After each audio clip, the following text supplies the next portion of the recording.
Catch you later. Thanks for coming on. And I'm really thinking about that case later too.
All done?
All right, let's try and get this party started.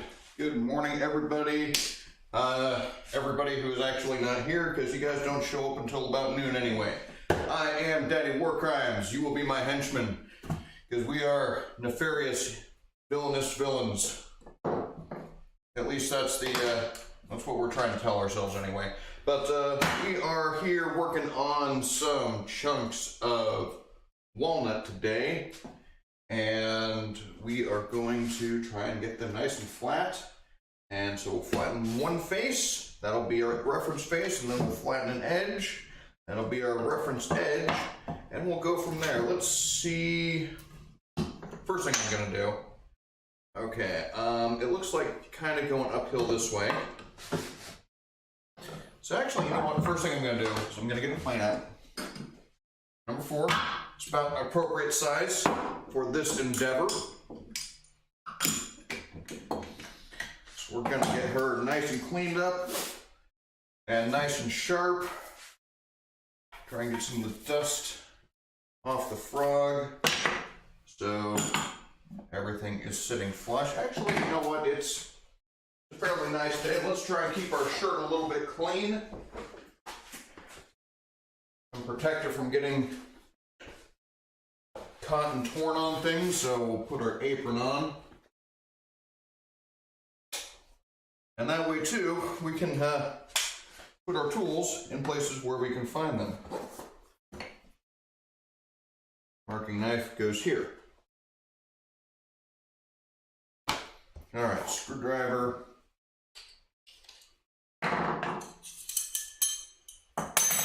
This has been bothering me a little bit. I don't know if that's supposed to be, well, I don't know what that is. But I'm actually going to take out, I'm going to set that aside for now. I'm going to bring out the diamond plates because I think this guy just needs a bit of work.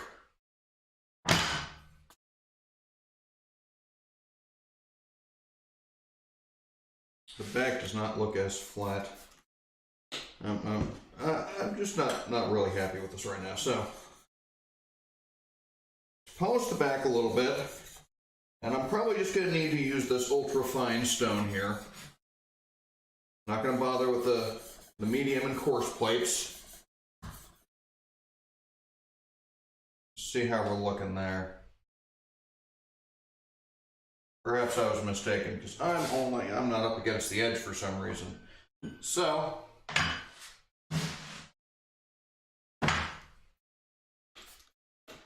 let us take it to these oh so recently dismissed coarse stones.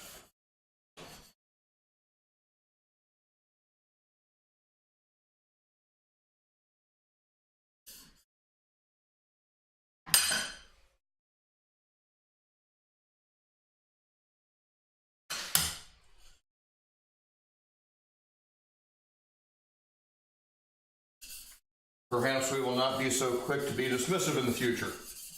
Unlikely.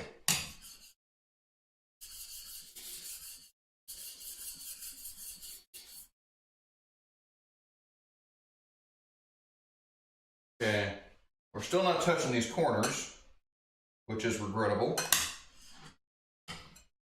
No, put this aside and see if we can make do with just this guy here. Have I got a hold fast hole that's appropriate? There we go.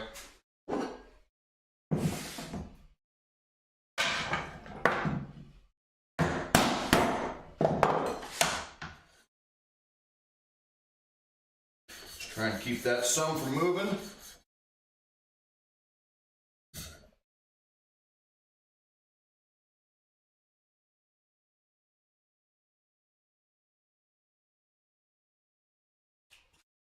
In a rag, keep this clean. That rag's about had it. Throw that away.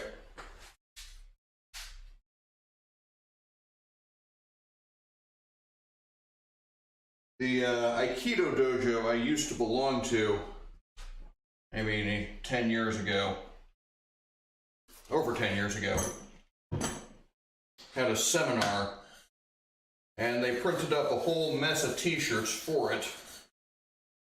And I knew that they weren't going to sell hardly any of them, so I bought up as many as I could as my way of donating to the dojo.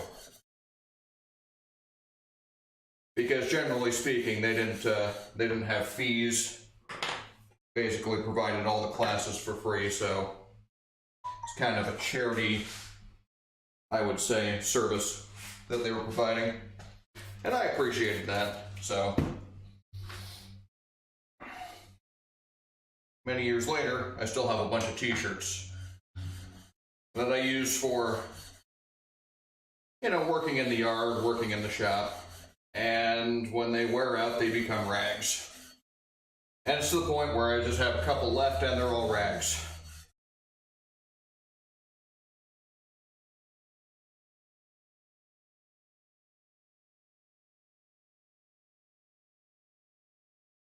And this corner is still not, let's see.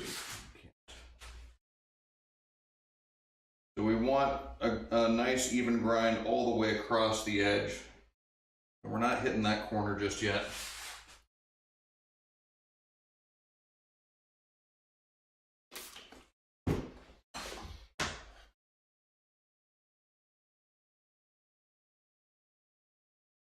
I wonder. No, I would hit that. It looked like it might be a little bit angled above that, but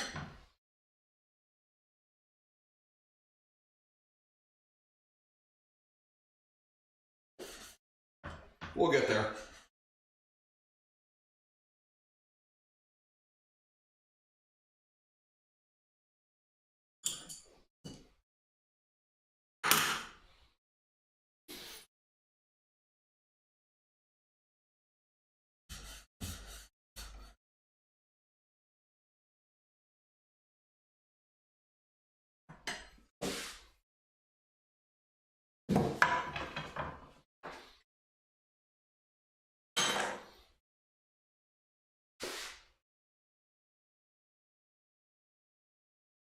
Still not there yet. Seems to be getting closer, so we're definitely making progress.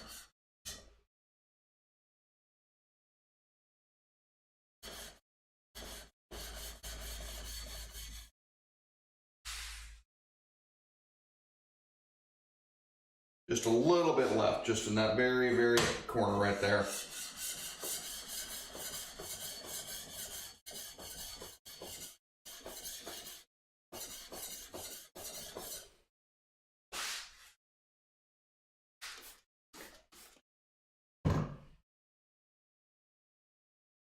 And I also do want to check, make sure that this is square. Is this my good square or my bad square? That's the bad square.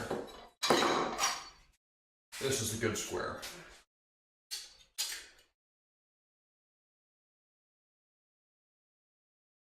And yeah, I am skewing just a little bit. You can barely see it poking over on this edge right here. Well, you probably can't see it, but I can. And so when I'm doing the bevel, I'm just going to focus more on this side, and that should take care of that.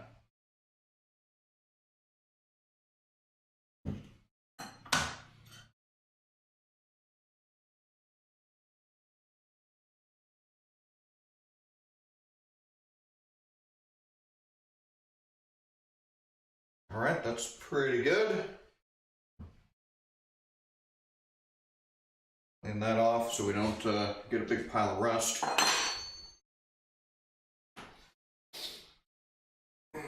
Okay, one of these stones is going to have to come out. And honestly, I need to make a different holder for these plates because this is just not cutting it.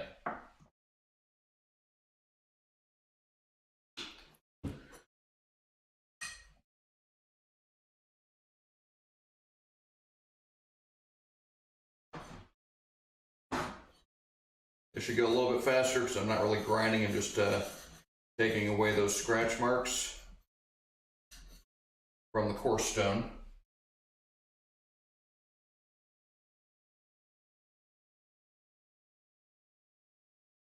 And what we can do in order to better see that is kind of skew this a little bit. That way we can differentiate between the coarse and the medium markings. Just trying to get a place where this doesn't move so much.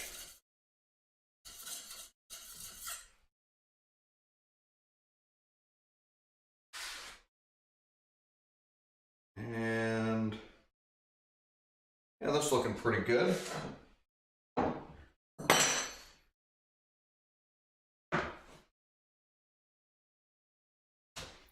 Turn that off, and let's get over to the fine stone.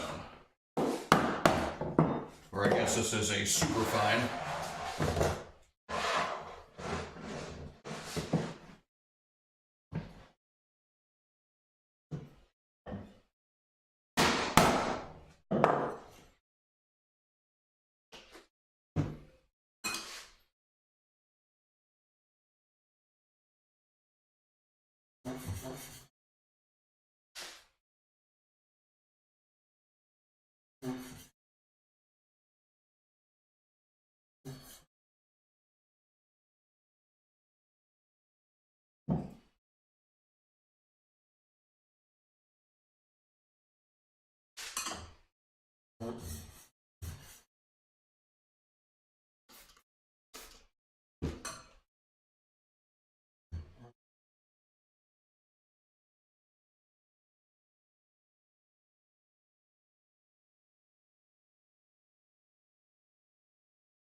Okay, now for whatever reason, not hitting the edge.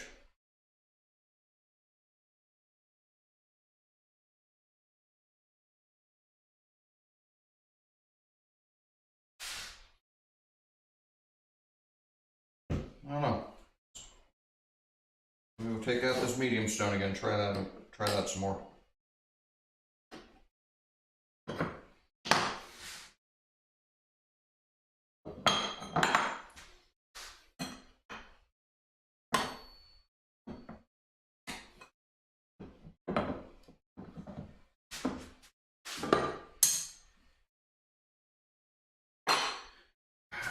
Okay.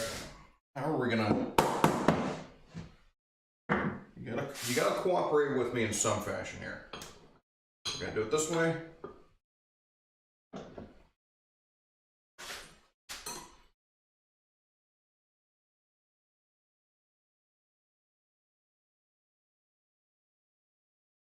Really don't like putting all this glass cleaner on my bench, but whatever. I don't think it's that big of a deal.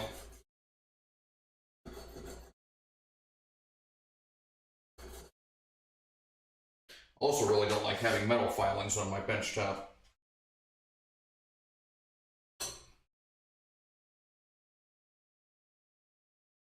But it's really only the only work surface I have right now, so that's how it's gonna be. How you like me now?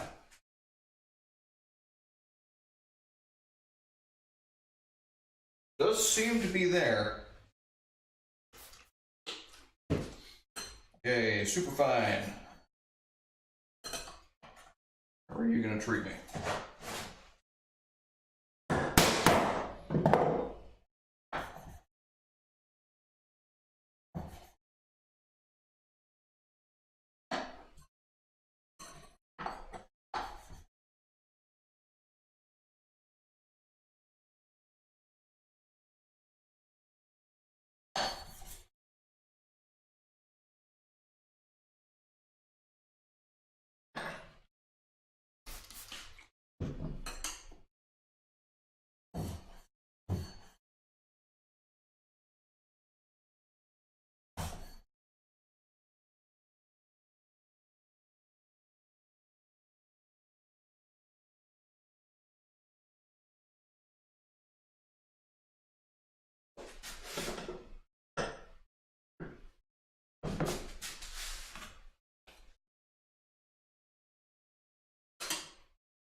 maybe I just need to have it more close over to the edge.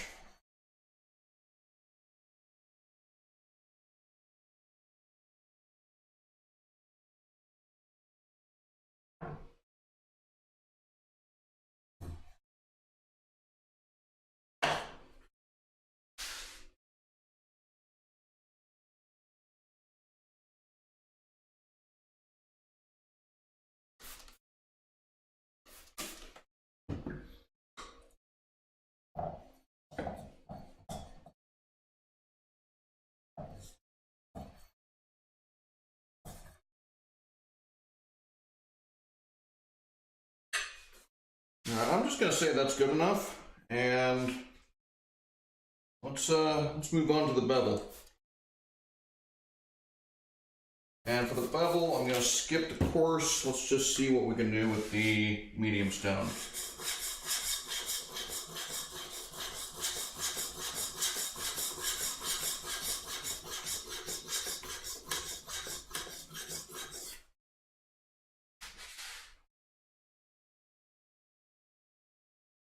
Nah, because I'm way too rounded on the bevel. So let's try and flatten that out. And I think, what did I say? I was biased towards the left side.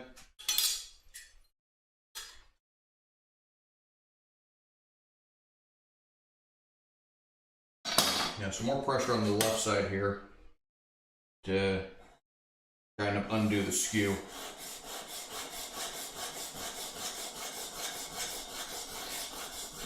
And we don't do the micro bevel here, so the secondary or tertiary bevel like some folks do.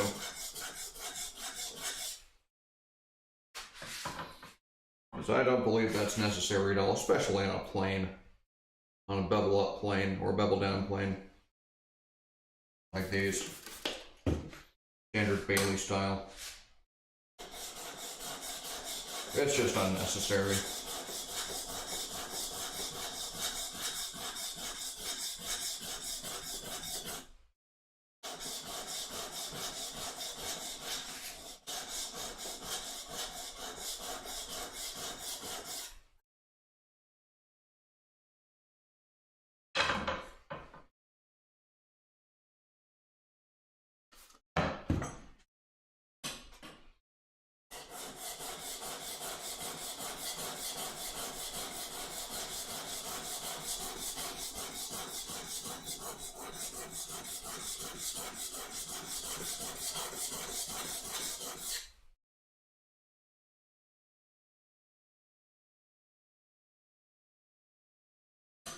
I'm just barely starting to get a burr.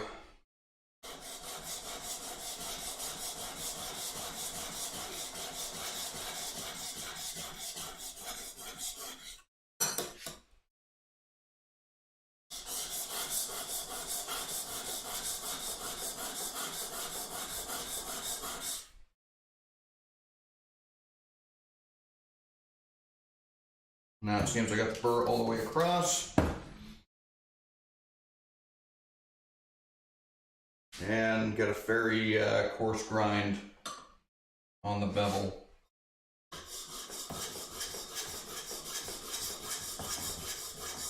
Take off some of those marks.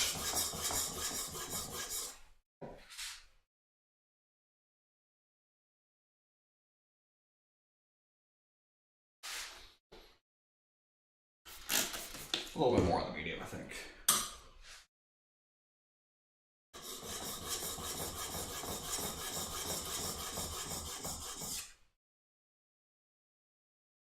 Gonna take this burr off real quick. That way we can feel the burr when it's coming off medium stone.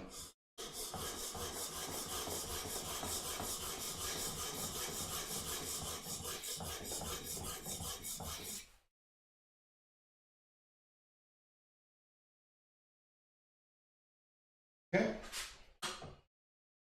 And a burr. Take it off so we know when we get a new burr.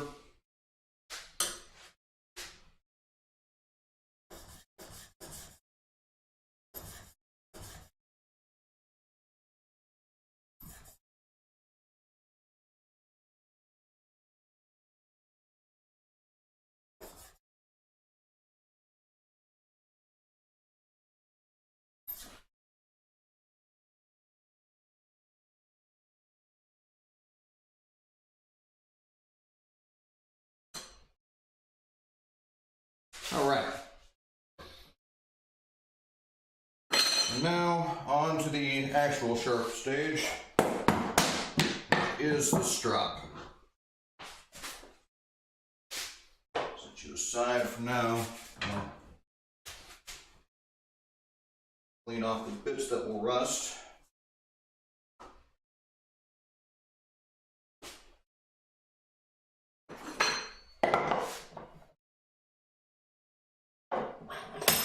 Oh yeah. Still gotta polish the back.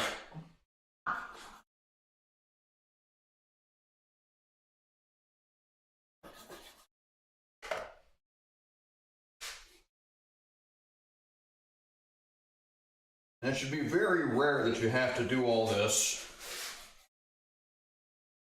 you know, if you're properly maintaining your blades, which evidently I'm not, because I'm having to do this more often than I would like.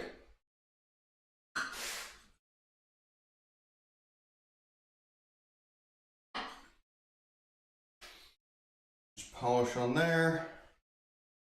Well, an okay polish.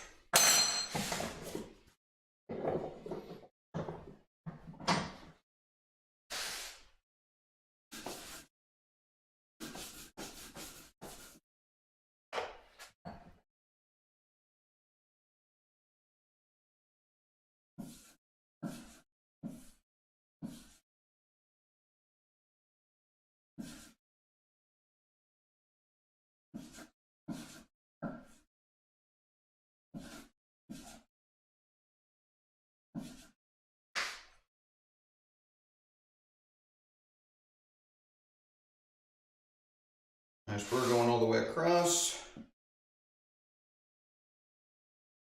3 pulls across the back, and we should be in business.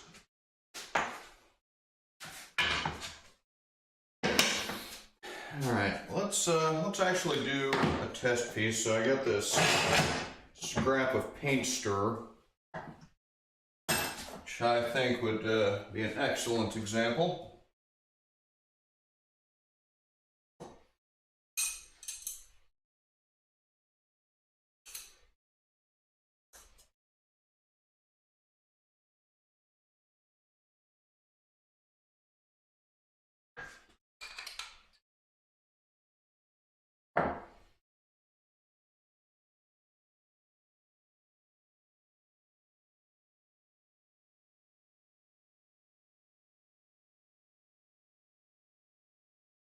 Somewhere between a 16th and a 32nd from the edge.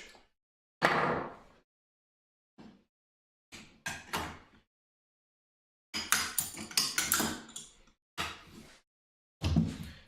let's see. Pull it that way. Oh, that's too much.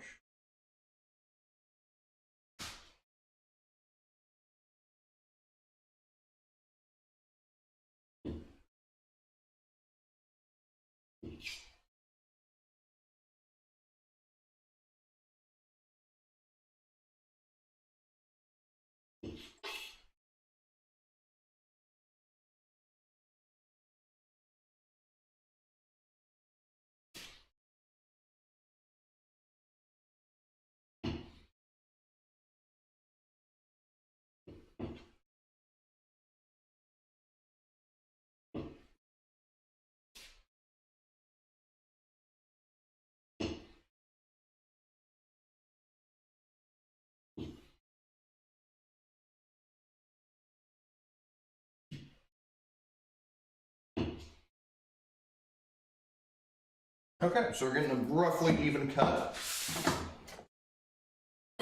Now we can move on to the actual work we're supposed to be doing. And the reference face, I'm going to use this side for now, or the reference edge. And right now, I'm just getting rid of these saw marks so I can see the grain better.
Nice, ultra thin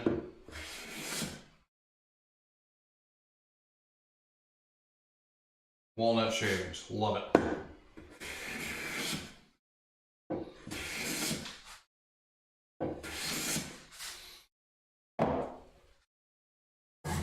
All right, Grain, what are we doing?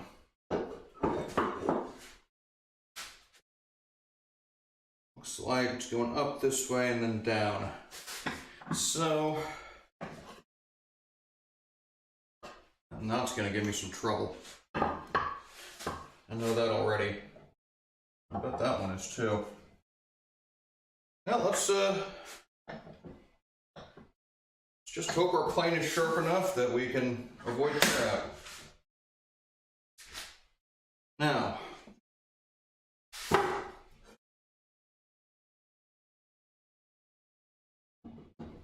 okay, high in the middle that way.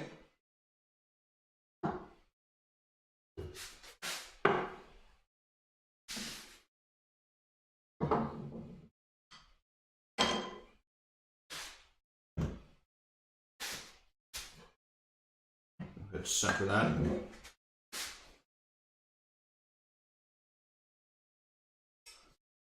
So we are high on this corner and this corner. And it seems we're high in the middle as well.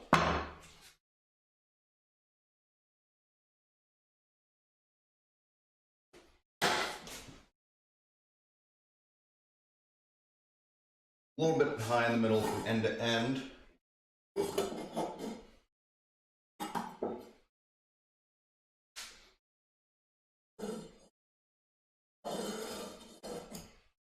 So yeah, it's mostly going to be taken out the middle. That's what it looks like. Hi, Bill.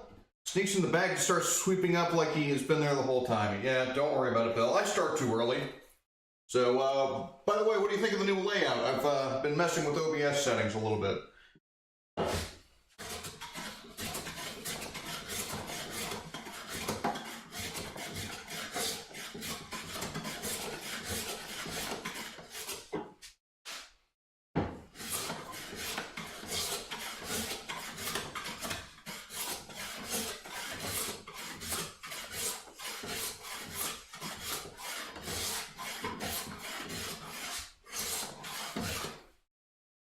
These shavings make wonderful barbecue fire starters.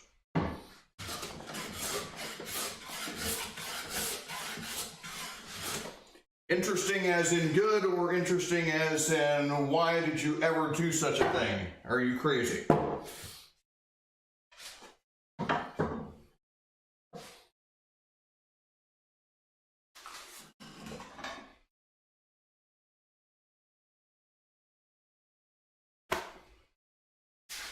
The left slideshow.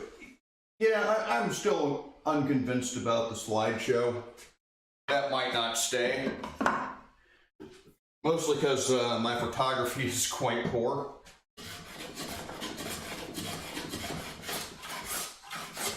So it's not something I'm all that proud of necessarily. Actually, you know what? We need to let's double check end to end. Check the twist here. Yep, still about the same. And how about in the middle?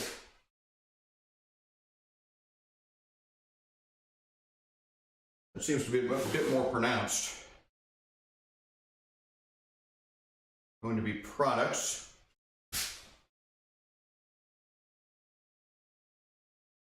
That would make sense. My product is my string though, so let's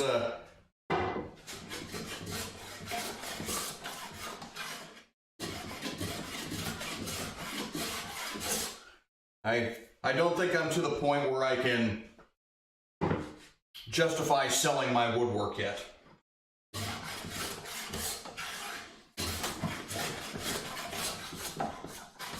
So it pretty much just goes to family and friends.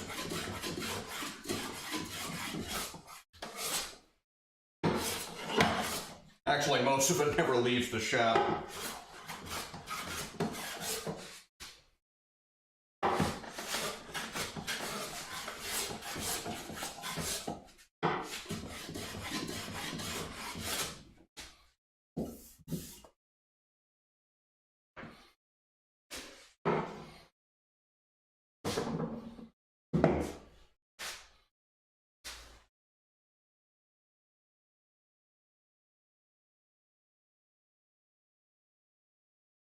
That's certainly getting close,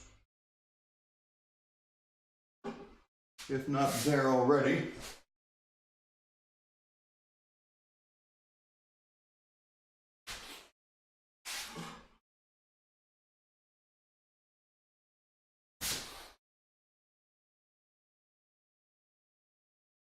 Okay, so it's mostly just back here that I need to work now.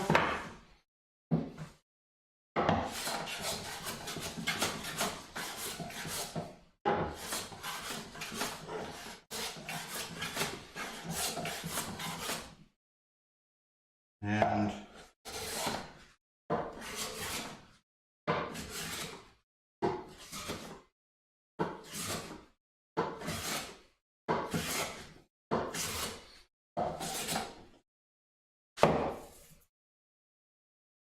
get writing faster, get more books done. That's, I'm not sure that's the way you're supposed to do it, though.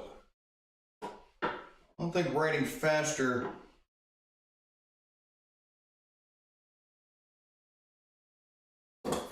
You might get more books done, but are you going to sell more books? That's the question.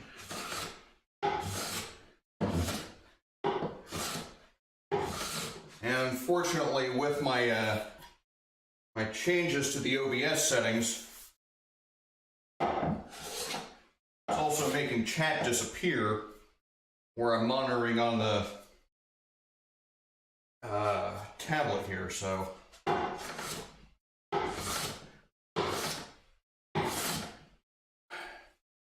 Can't sell what is not done. This is absolutely true.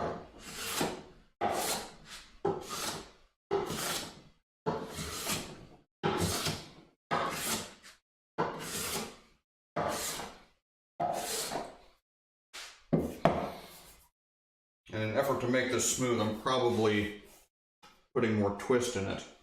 So yeah, if it happens that I miss one of your comments after like a minute or so, it's probably because it's timed out and disappeared off of my feed.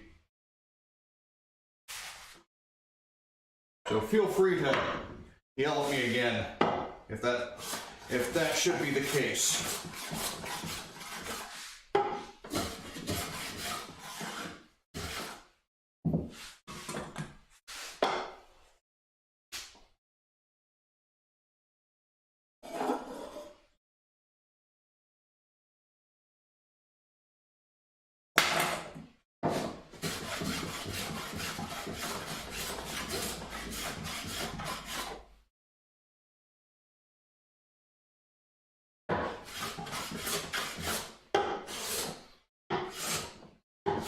Really do need to find a better way of managing or observing chat.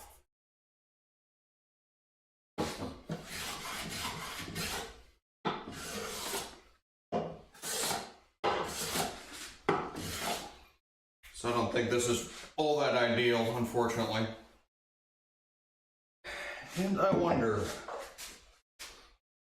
maybe I should, I've got a bit of a knot hole right here. I'm tempted to try and fill that with some epoxy. See if that stabilizes it or anything. Something like that. Not stabilized, but so I don't think this is in any danger of blowing out. But in order to like smooth it out, that might help.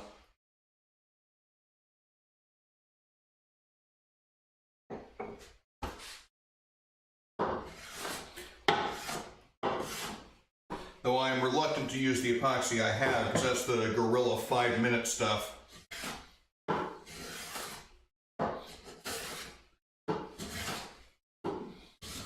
And I have my doubts about how effective and how attractive that would end up.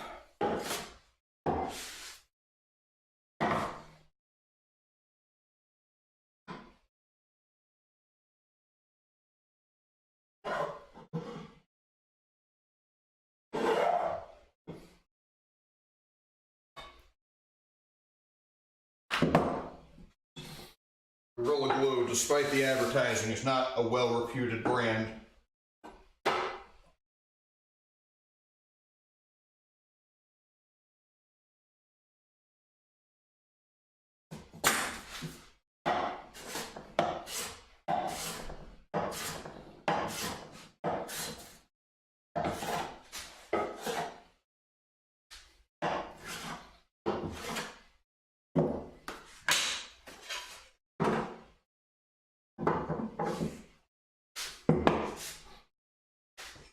It's a lot easier with thinner boards.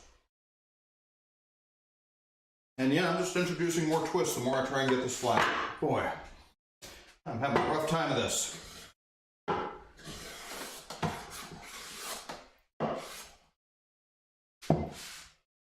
Alright, let's check this for real now. Trying to take shortcuts, that's not going to work. Okay. So twist that way.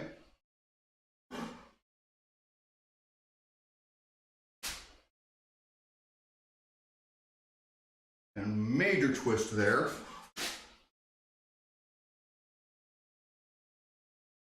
Not even.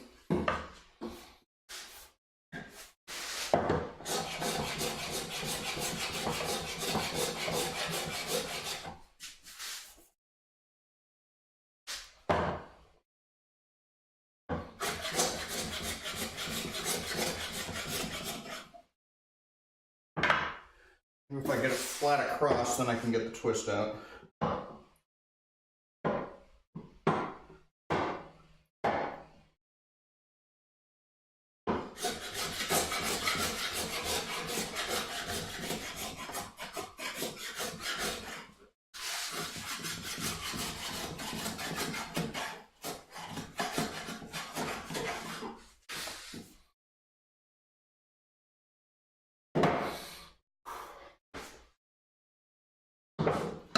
And this is where we're going to build up a sweat. This flattening is good exercise.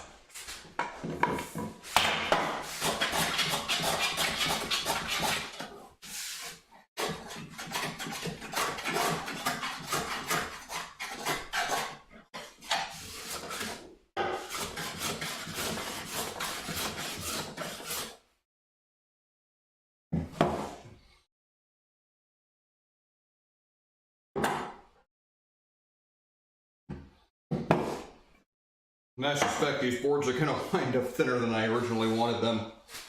That's okay though. We don't need them to be that thick.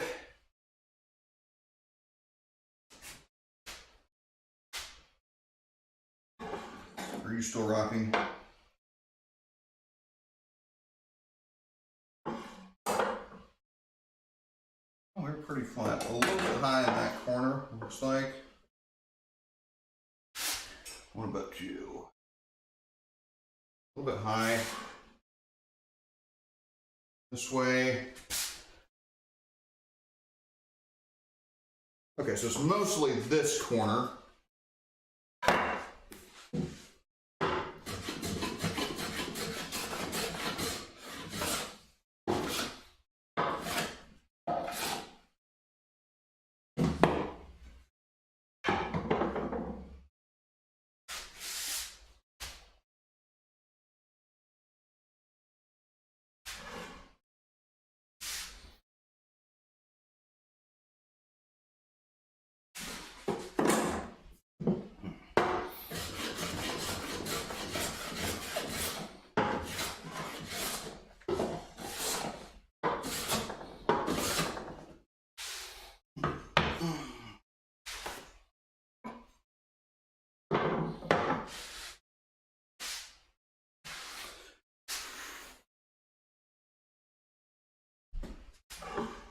looking fairly decent now.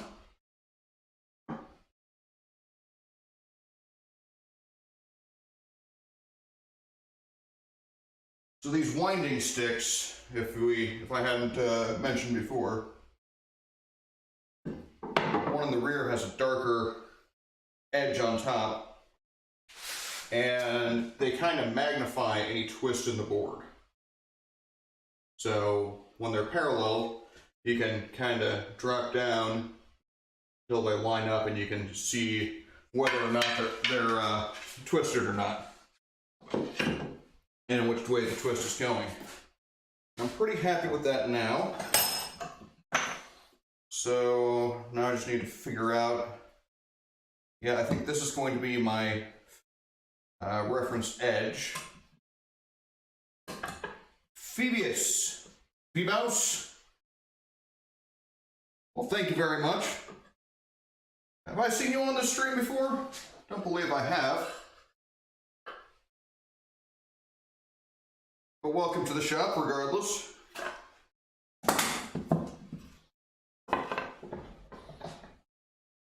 And feel free to correct my pronunciation if I'm butchering your name. I got quite a bit of a high spot on the right, so I've got to take that down. Just get the plane angled. Bias to the right.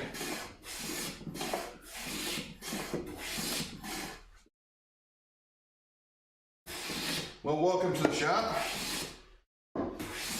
We're making a shadow box out of walnut. At least that's the plan. This is going to be a Christmas present for a family member. And the first step is making sure your boards are flat and square, because they do not come from the sawmill that way.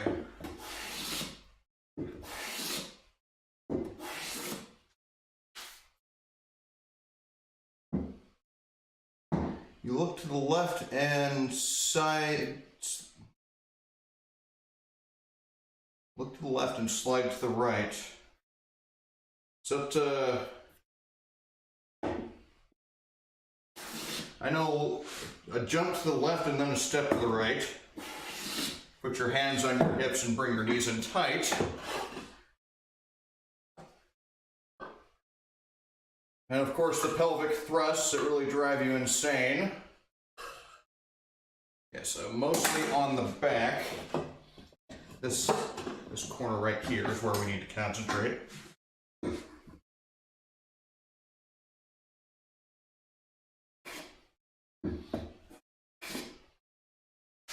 Lucky number 11. I'm going to assume that's a typo.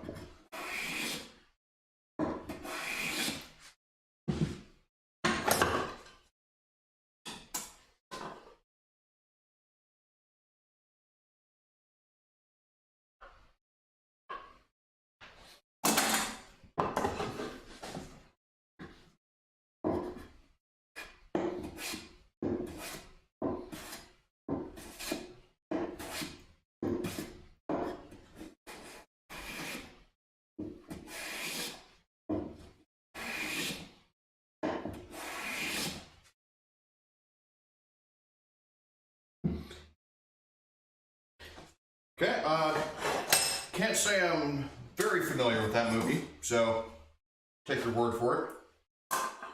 Though I have seen Rocky Horror Picture Show several times. Never live, though.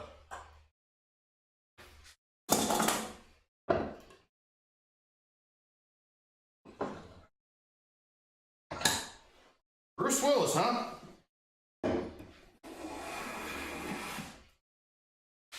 All right, then.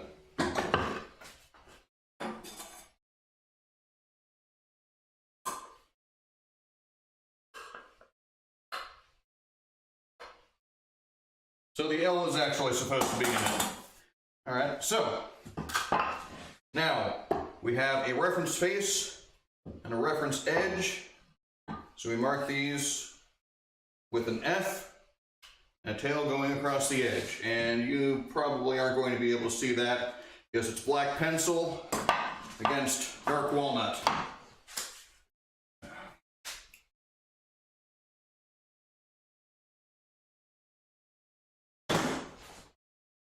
Now, woodworkers who actually know what they're doing have white pencils in case they ever have to work with walnut. I obviously am not one of those.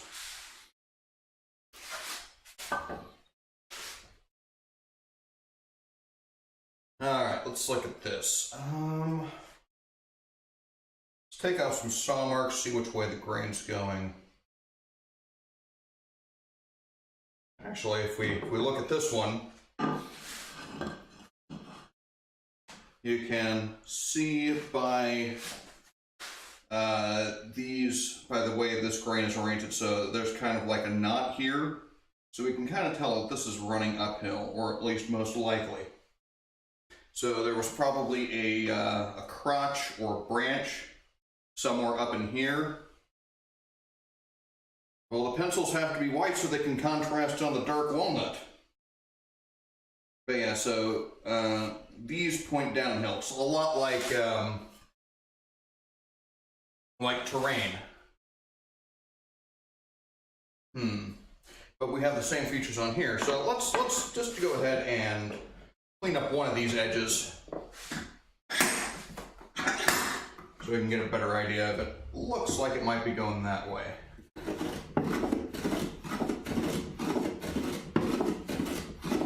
And you can hear it skipping, skip, skip, skip, skip. And as we get closer to flat, it's going to skip less and less.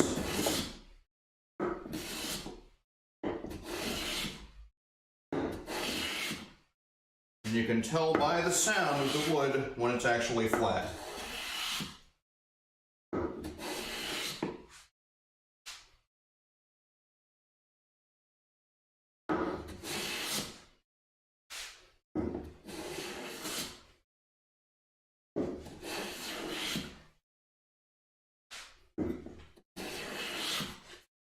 Bill, if that was your attempt at trolling, I am severely unimpressed.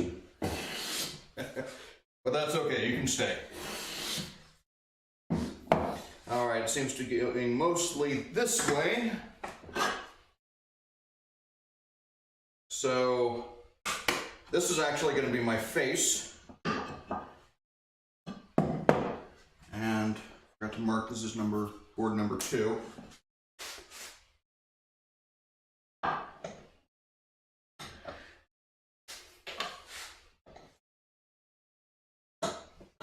And I keep this piece of oak here slightly beneath the surface of it so that it doesn't interfere with the plane, and also as a barrier between the walnut and this metal adjustable dog sort of thing that I got there, just to prevent it from damaging the workpiece.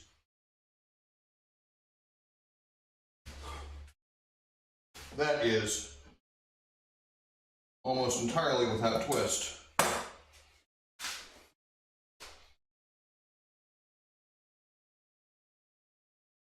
Looks a little bit high in the back left corner.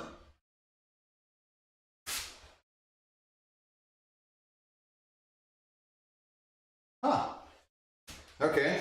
So this corner's high, and looks like that's high.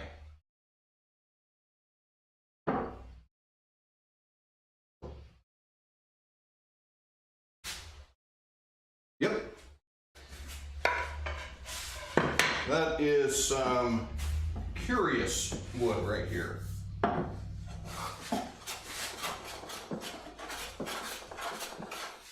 And I do have a bit of bow in the middle, so we'll take that down first.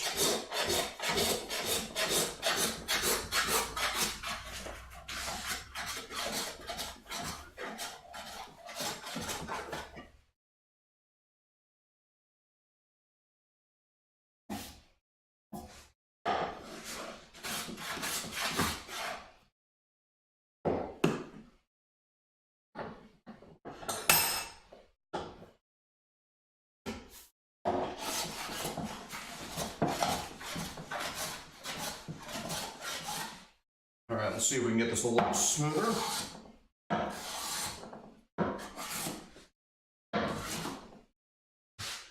Not feeling any tear out. Looks like we got a low spot right there.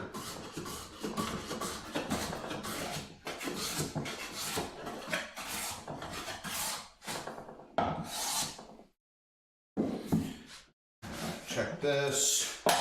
Where we get across. Fairly straight.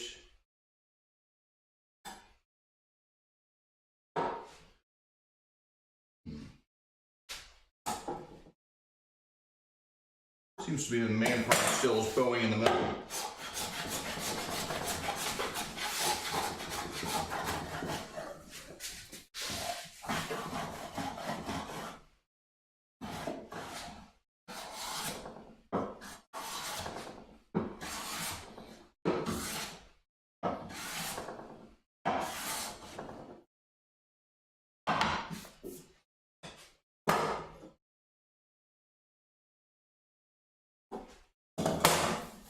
And still.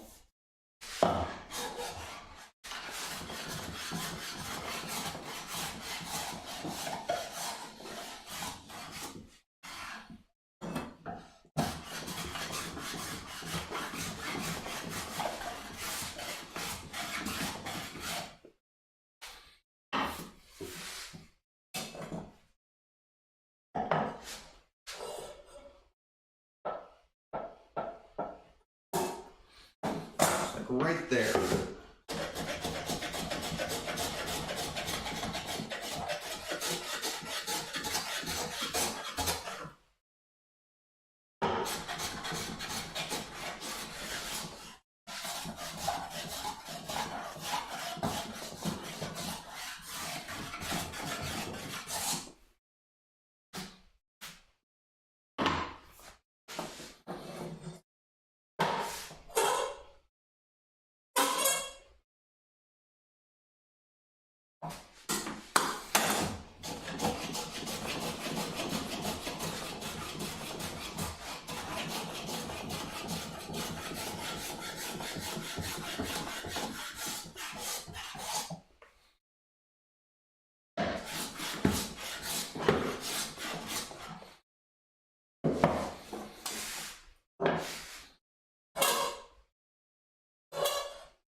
I get the feeling I'm going to be at this for a while.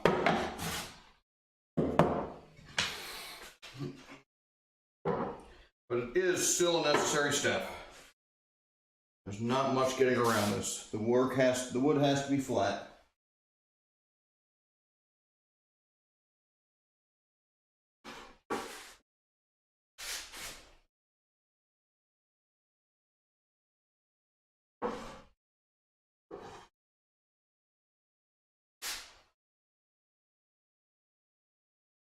Okay, at least we've got a more consistent twist now, so it's not kind of going back and forth.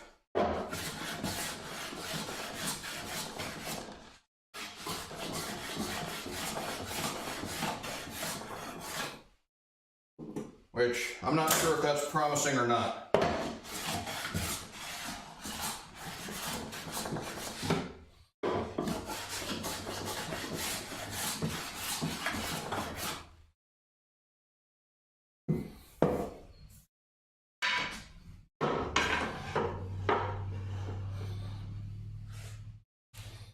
And check this out, this is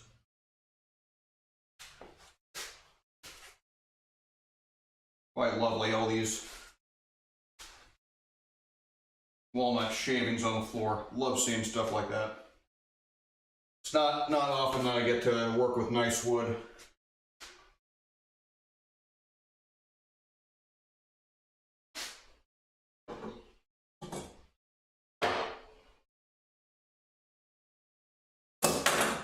But I've been saving this piece for a year, maybe 2 years.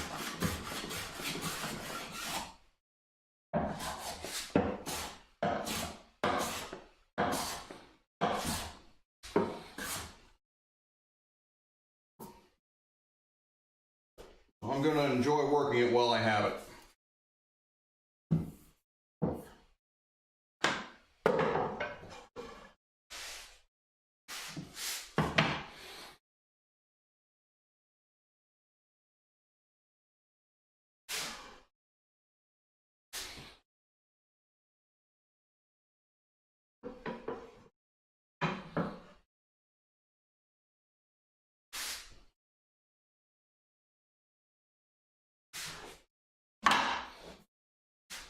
Most of it seems to be coming from this corner.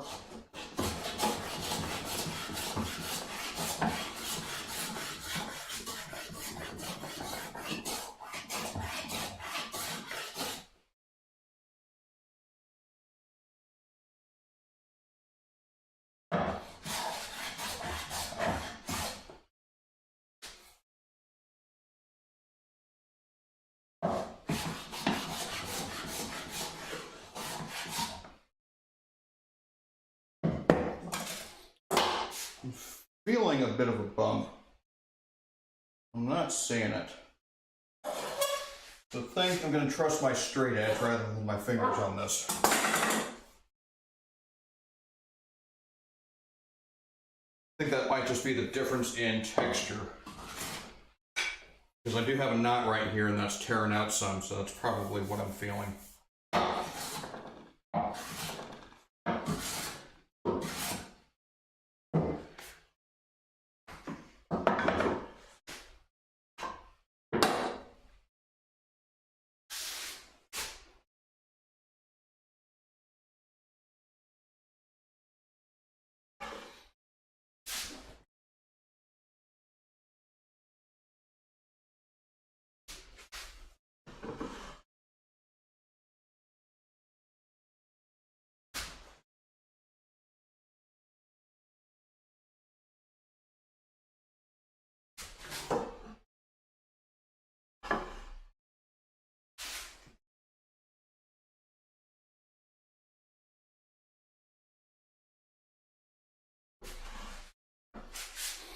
Trying to double check, make sure I'm actually seeing what I think I'm seeing. Okay.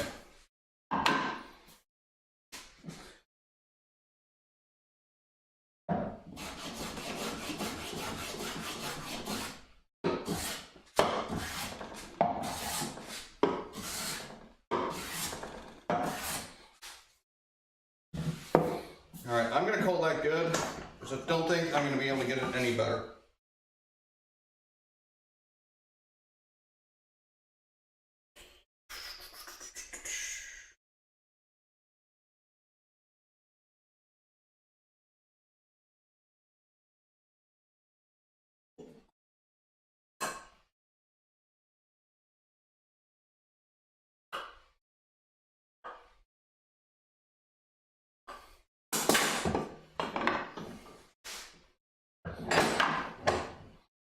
We're a little bit higher on this side, so we'll take that down.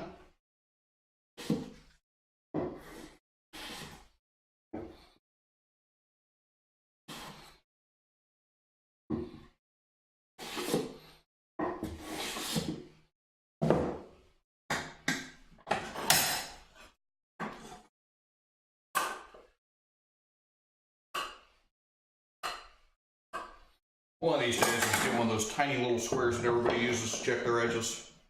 They're about like 2 inches long.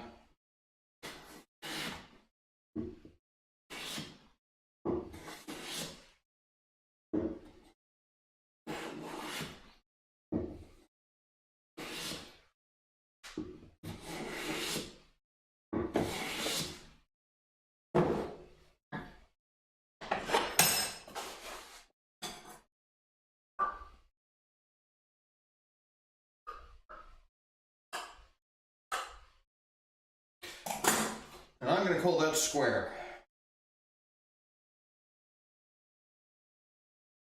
This is board number 3.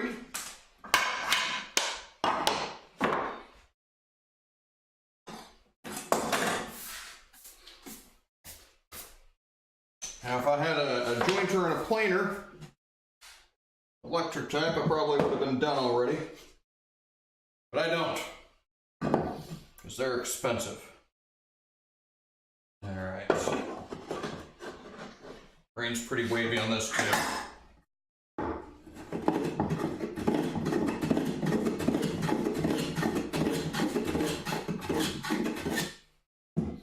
And I think actually before I get too far into this, take this back to the strop. Polish on the edge.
Get this dust out of here. Make sure there's nothing in between the iron and the frog.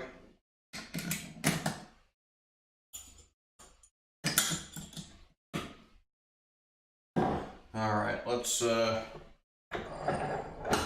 test this out, shall we? Way too deep of a cut. Seem to be biased to the left. All right, let's try that out. On the middle. Nice cut. All right.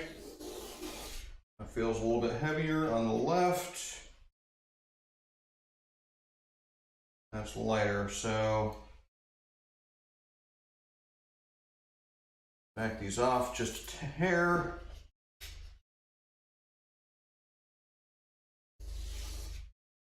Light on the right. Huh, a little bit heavier on the left. Okay.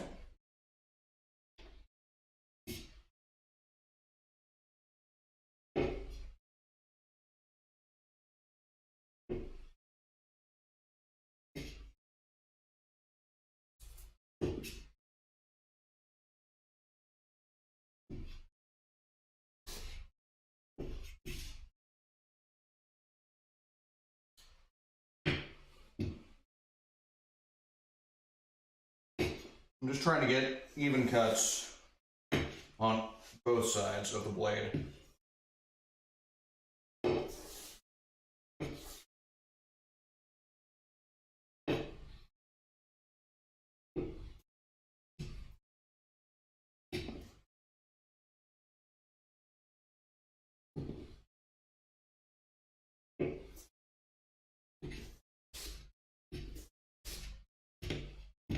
Which I'm not quite getting.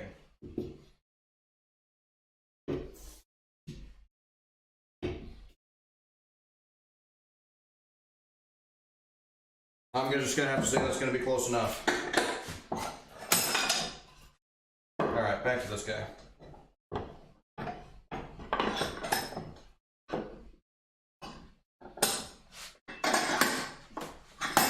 And again, it's gonna skip. Let's put some oil on the sole. Skip, skip. Okay, cutting at the end, a little bit of one in the middle.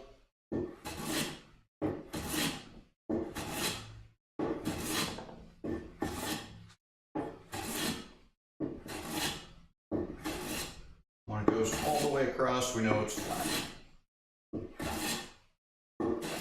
Or at least pretty flat.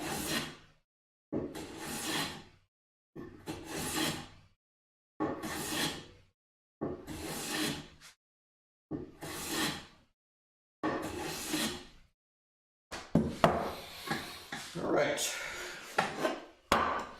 So, we've got the beginnings of a knot over here. And the grain goes uphill and then takes a dive downhill. Also got a knot right there. Small knots, I mean, not too much to worry about. So I think I'm going to go this direction. Seems like a pretty good way to go.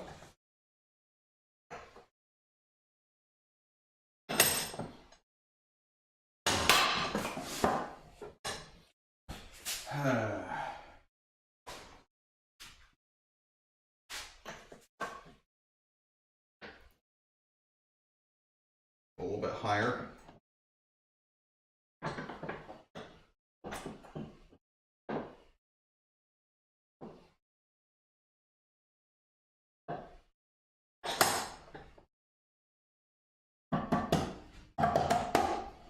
Right. And you know what, before I get into this, I'm going to take a quick break, grab some water, and I'll be right back. So, AFK scene.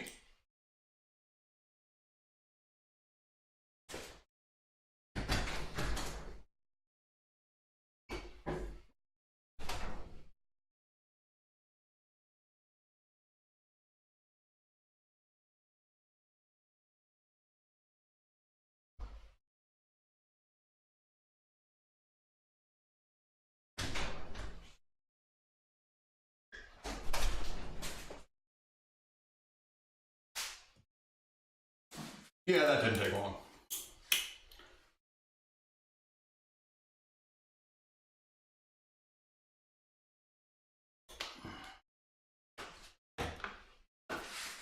Always use a coaster on your workbench.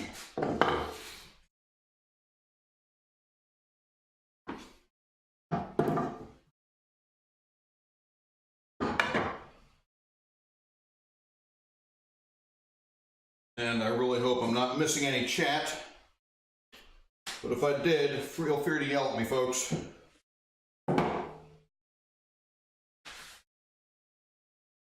Let's see what we're doing. That seems pretty dang non-twisted. So I do see a bow in the middle. So I will have to address that.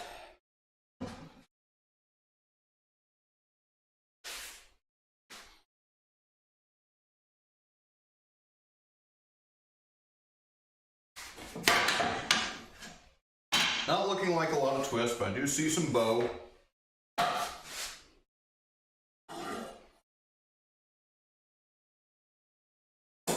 It's not too bad.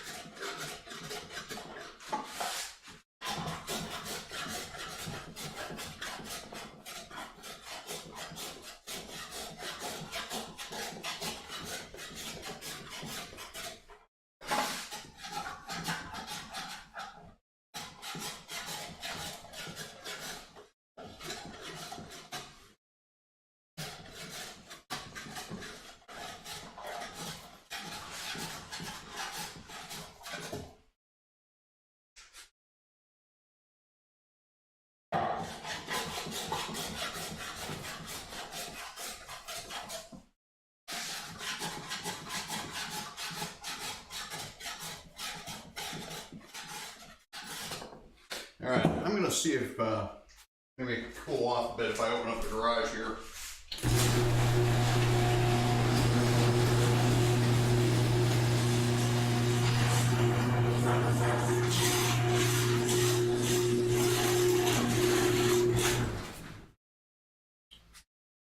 Now it's nice and sunny outside, so that doesn't look very promising.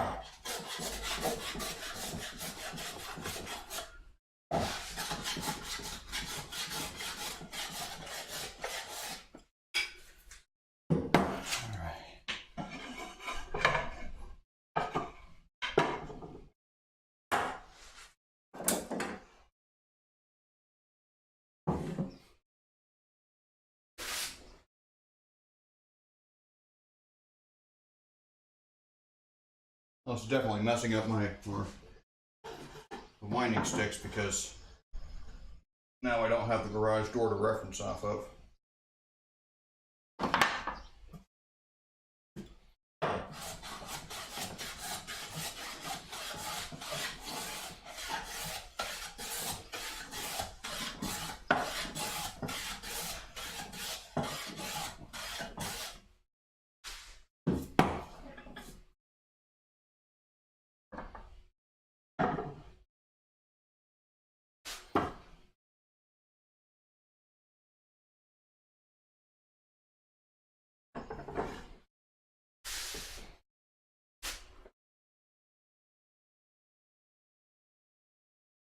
Yeah, I'm seeing some twist.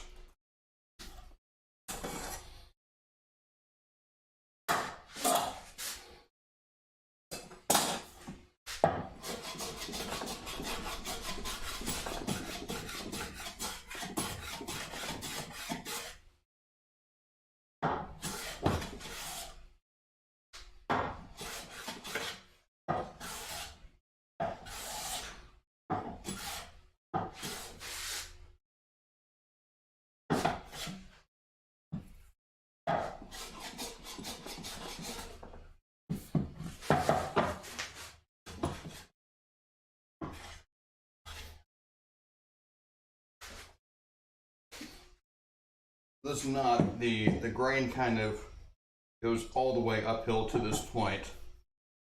So that's kind of, knots are kind of difficult to plane across, especially without tearing out. So I'm getting tear out like right there.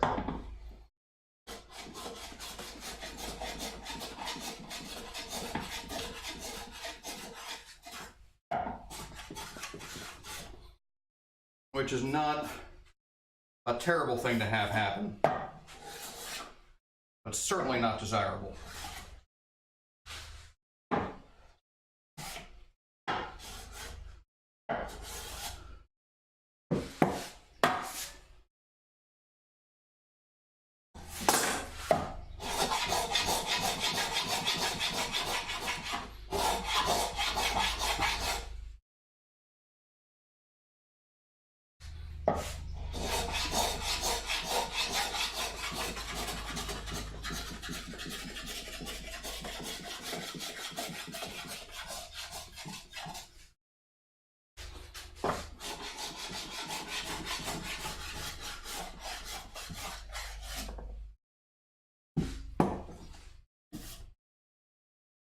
Fuzzy bits of walnut flying around. Very interesting sight.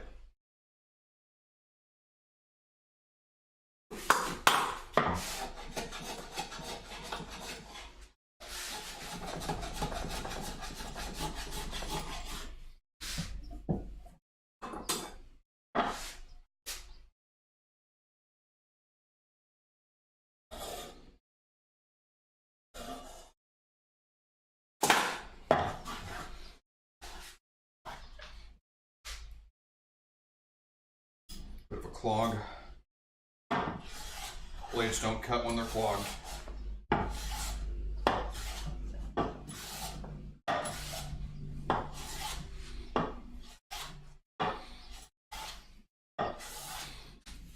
So yeah, this flattening the reference face is probably one of the most it's by far probably the most tedious and also the most important thing you're going to be doing as far as dimensioning the board.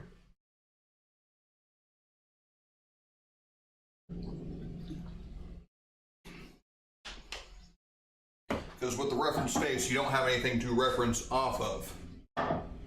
except your winding sticks and your plane and your straight edges.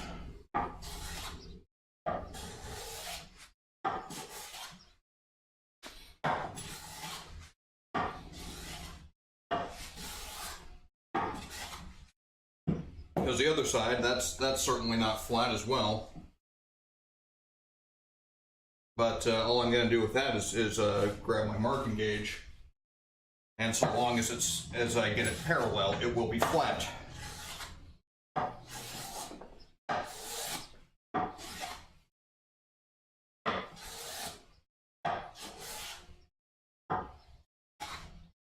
Now, everything derives from this reference space, so it's kind of critical that it's flat.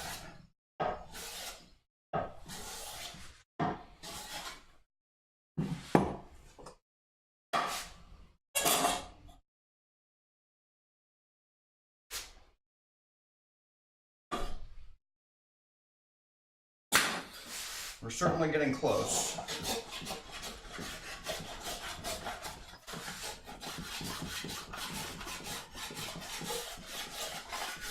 We're closer, I should say. And right now I'm just kind of get the cup out, or the bow out. I haven't even looked at the twist in a bit.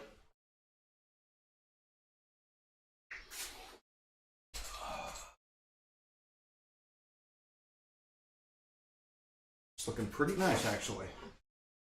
Looks a little bit high on this corner compared to this corner. And more so from the middle. What's the middle doing? Middle is actually a little bit high here. So I'm going to go take off around here and that corner as well.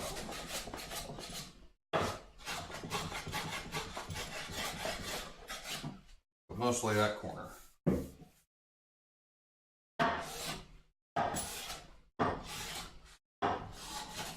Smoothing passes.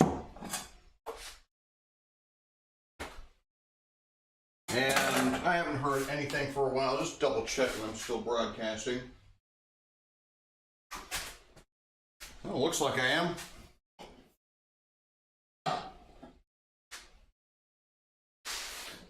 Still got my IP camera running, so still connected to the network at least. That is bizarre. I've definitely got a high spot right here.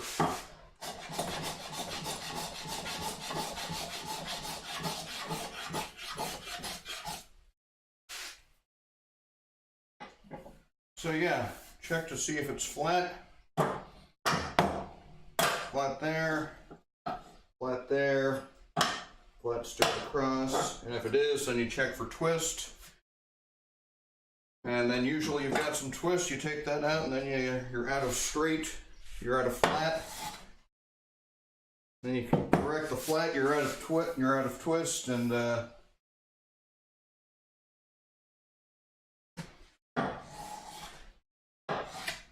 by the time you get the board flat and free of twist, you don't have much wood left to work with. I'm going to call that straight. That's my reference face, which is going to be my reference edge.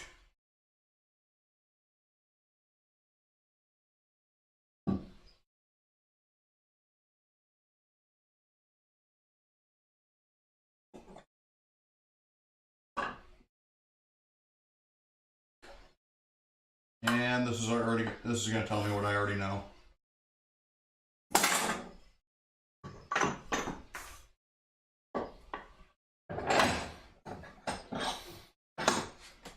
Higher on the right side.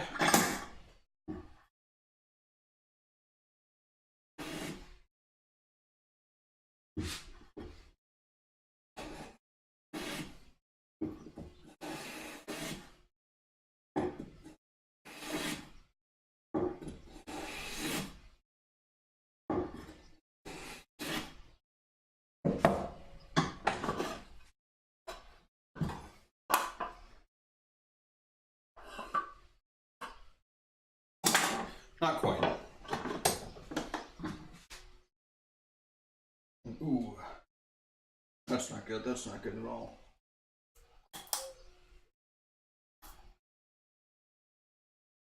Yep.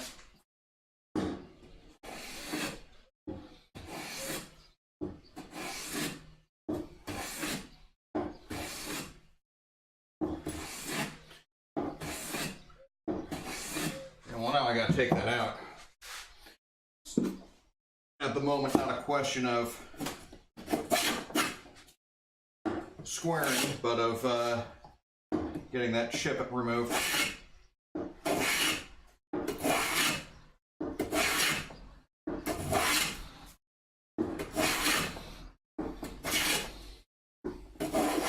This plane takes a bit of a heavier cut. We're set up for a bit of a heavier cut. That one could too, it's just not set up for it.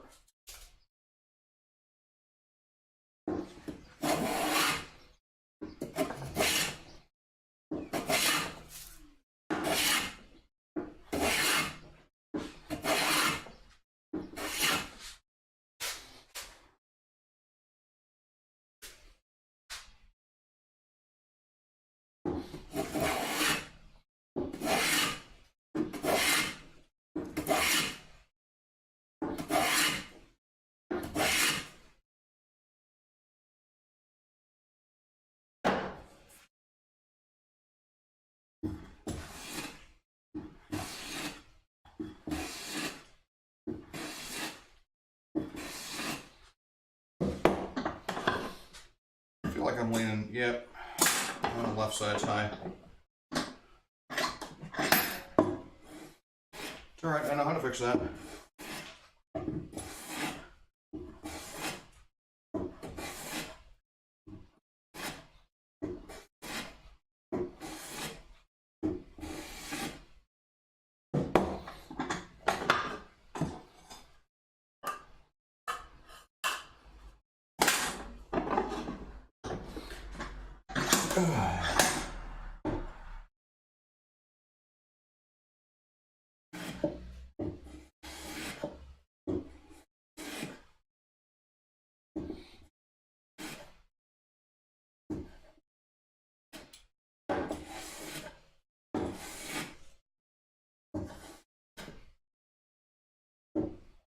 So the tactic here is this blade does not go all the way across the sole of the plane. We got a little bit of sole here, a little bit of sole here. If we rest the sole on or across from the side that we want to keep, this edge will not cut. No matter how hard we try, because there's not a blade there. So we make a few passes, taking off just the very edge here, and then we take passes straight across.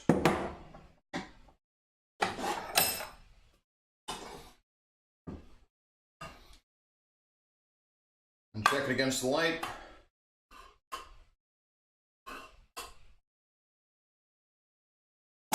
Okay, so now I've just got this back corner. So the rest of it's pretty flat and square.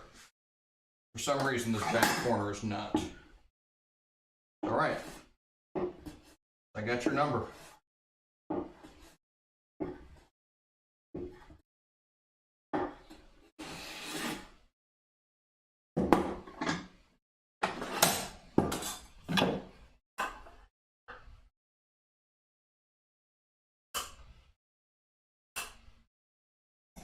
And that's as good as I'm going to get it. So this is 4.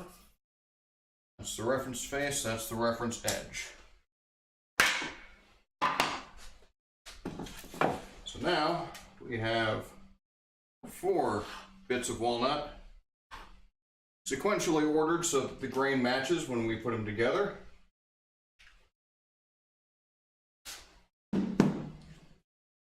And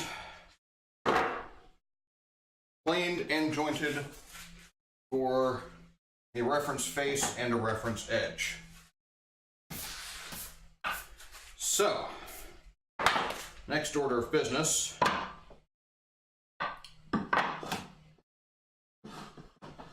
is we need to find out which one is the thinnest. And that's going to determine the thickness of our overall project.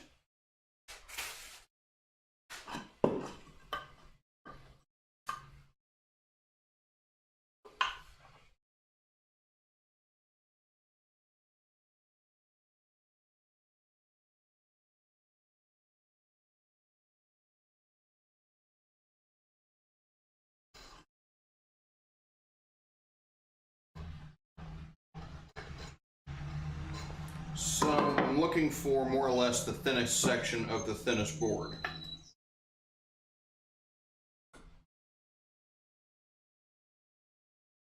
Set the marking gauge to the thinnest section I can find.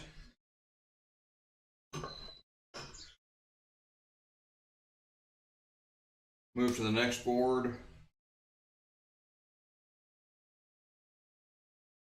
See if I can find something thinner.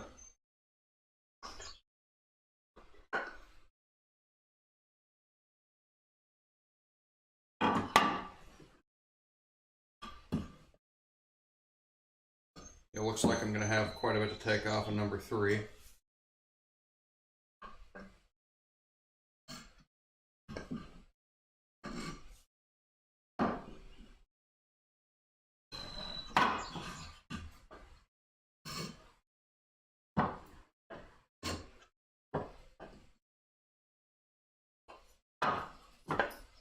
Okay, we have our thickness. 2, 3, 4, and 1.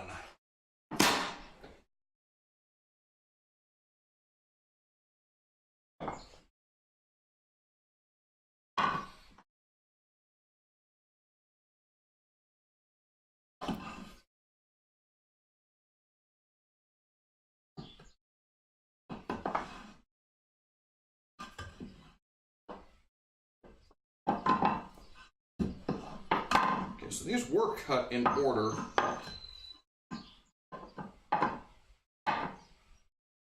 Yeah, I think it has to be like that. 3.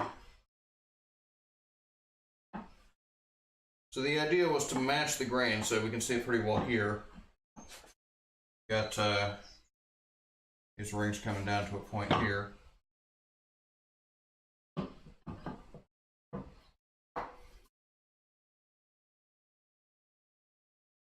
There we go.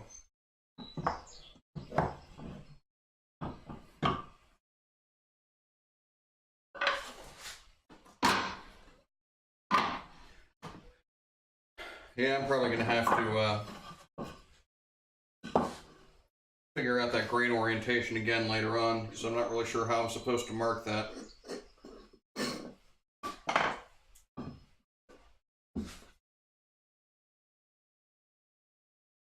And clamp this between your belly and the bench dog.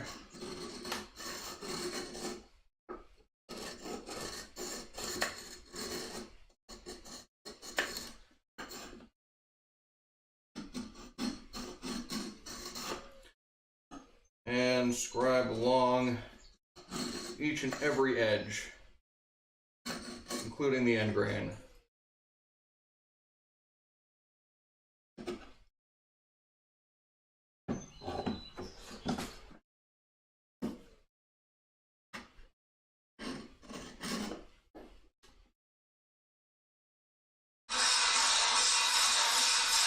Timber anew! Rating with a party of 20, my goodness. What am I gonna do here? Welcome, folks. I guess Clint is done with his stream. We are blowing this mother up. Yes, we are. Who is that? I can't even see because the name is so dark. Disciple of Messiah, welcome back. Timber New, yes, it is a lovely mustache. Denise Glass, that's how we pronounce it? Thank you very much for the follow. And I'm gonna have to turn down my media here. Okay. Try and see what can I mute. What else can I mute? Sorry. And that was sorry, someone insane. Thank you very much for the follow. I apologize. I am not really great at the notifications at the moment, and I've been playing around with my setup some. Return visitors, you will notice that I've got a bit of a different kind of setup for my display here. I've got, let's see if I can point them out. I've got over there camera, I've got recent followers over there, and somewhere over here I've got pictures of things that I've done. Just as an experiment, just trying something different. Not sure if I'm going to stick with it. But yeah, we have just recently Insane 2NL. I can call you Sarah. Okay. Sarah, I go by Daddy Warcrimes. Sometimes just Warcrimes. Not too many people call me Daddy. Some people call me DW. That's okay. Or Steve Works. Or Sarge. Sometimes Sarge. That happens too. And I just did that, didn't I? See, this is the reference face. I know this because it has an F on it. And I just referenced from not the reference face to get my thickness, which you don't ever do that. So let's try and mark these again. And I'm going to have a bunch of scribe lines on here that I don't necessarily want, which are not going to be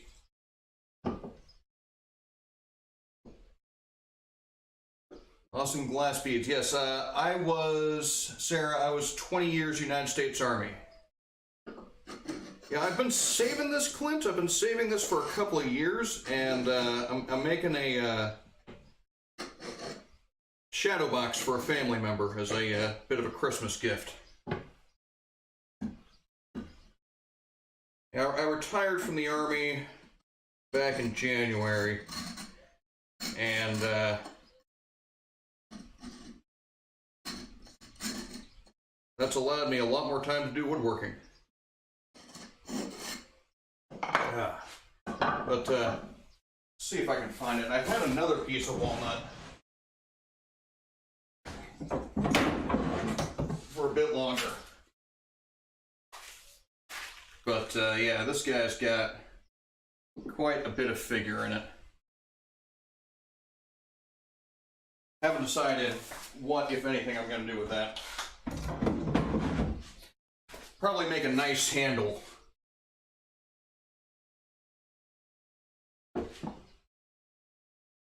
Okay, that's at least one vote for the new layout, so I'm still quite undecided about whether or not I want to. The new layout, just today. It's a brand new feature for the Daddy Warcrimes Woodworking channel. Sometimes gaming channel. Sometimes access database design channel. I have no idea what I'm doing. I'm just making the stuff up as I go along.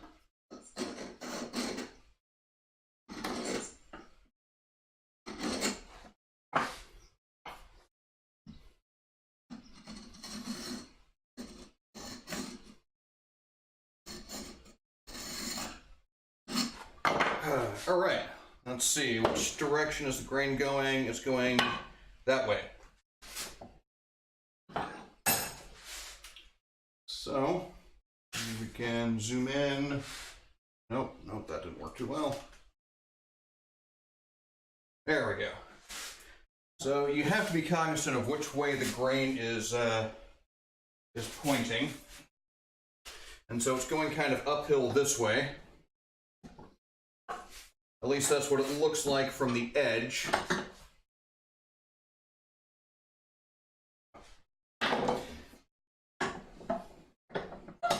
Well, it's making it up as I go along has worked for me for pretty much most of my life, so why stop now?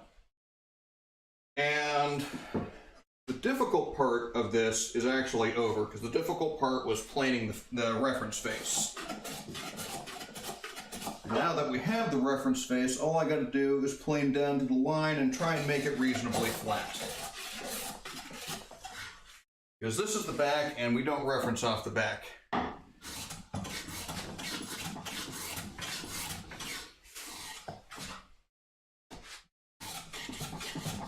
But we got our line scribed all the way around, so we just work down to that. And then we should have a reasonably flat board with a reasonably parallel back to what we hope is a reasonably flat reference face. Because if the reference face isn't flat, then we're pretty much toast.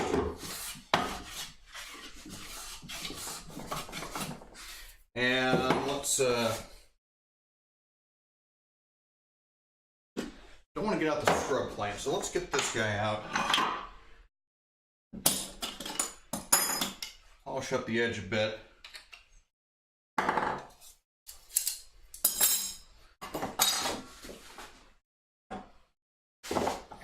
Zoom out some.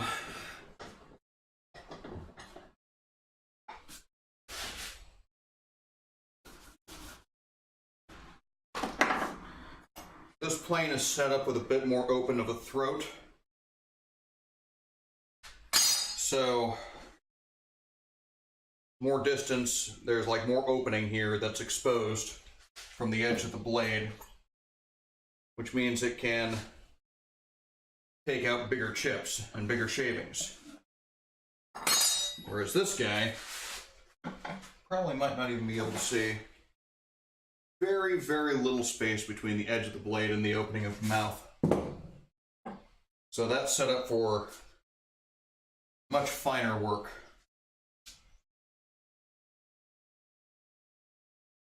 Yes, go eat Clint. Yeah, it's I'm glad you approve, and I'll see you maybe tomorrow. And folks, if you happen to look below my video feed, you might see some of the widgets there that tell you that I stream every Tuesday and Thursday beginning at 11 o'clock Central Time. Well, I regret to inform you that as of today, that's probably going to stop. I haven't quite figured out what my new schedule is going to be. Because Thursday, that's the day after tomorrow, actually spending doing my new college orientation. So that stream is canceled, and starting on the 15th of this month, I'm going to start classes, and I'm not exactly sure what I'm going to do around those. So I will stream when I can, schoolwork permitting, energy permitting, availability of internet permitting, weather permitting, mood permitting, and Lord willing.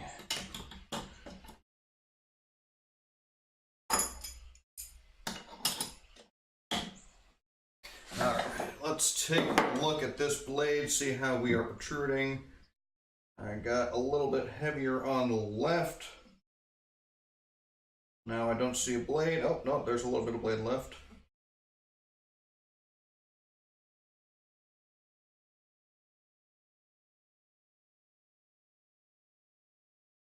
This plane has a very, very poorly designed lateral adjustment in that there is no bearing on it. So most of the time you've got a little ball bearing sort of deal that engages with the cutting iron. And it actually allows it to slide fairly smoothly from left to right. Well, this one doesn't have such a thing. It has just kind of a bump in the lateral adjusting arm.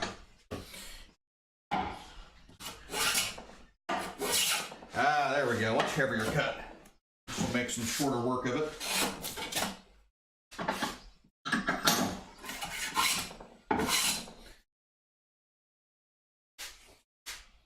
And eventually, just the friction of the lateral adjustment, I fear, is going to wear the lateral adjusting arm, this guy right here, to the point where it's no longer functional. And then the only way I'm going to be able to adjust laterally is going to be with a hammer.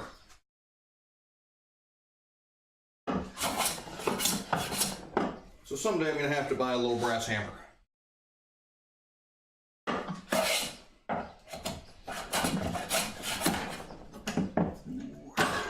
Whoa.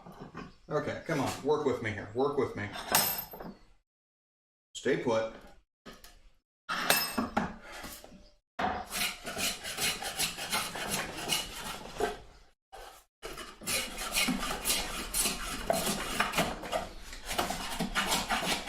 And the grain's kind of doing some funky stuff here. It's probably some kind of remnant of a knot.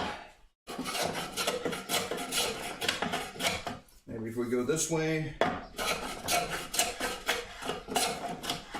No, not really.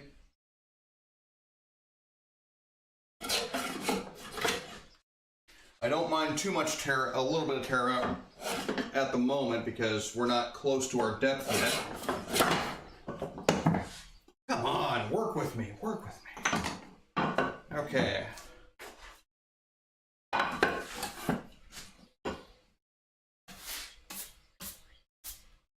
My holding methods need reevaluation. And pliers.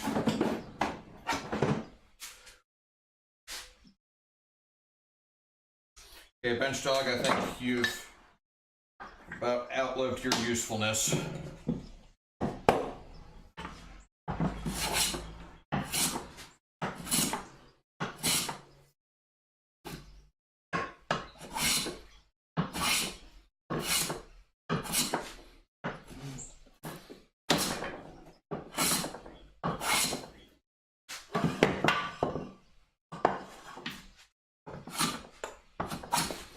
I think this is the part where we get the finer cut in. Try and smooth this out some.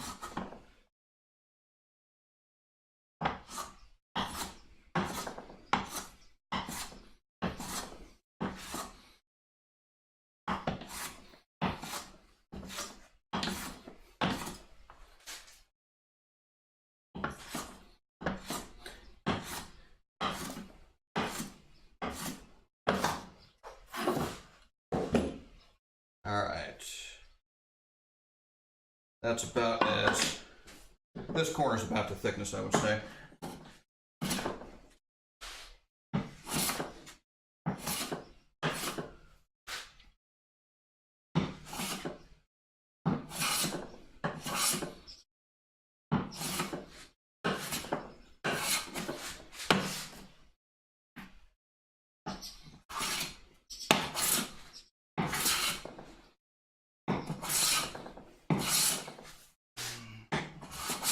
Now, in the worst case scenario, we're going to have a lot of nice little shavings on the floor, which we can use to start the barbecue.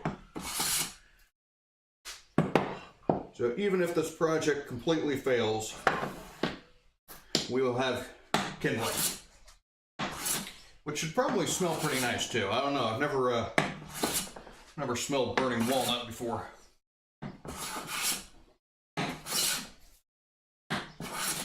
Had quite a bit of poplar shavings left over after my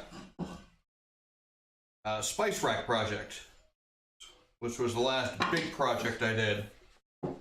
Woot! Is woot in reference to the shavings or the barbecue?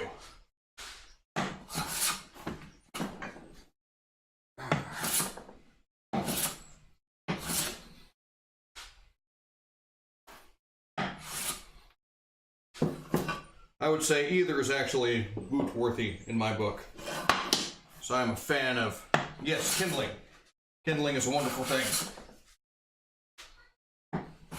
Lighter fluid, on the other hand, is terrible. Do not ever use lighter fluid. I am severely opposed to it.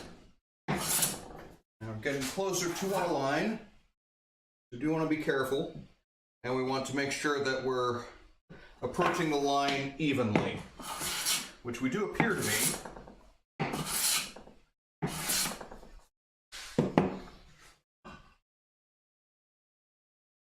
And that line is gone. Okay, so now we're seeing, oh, no, a little bit, still right there.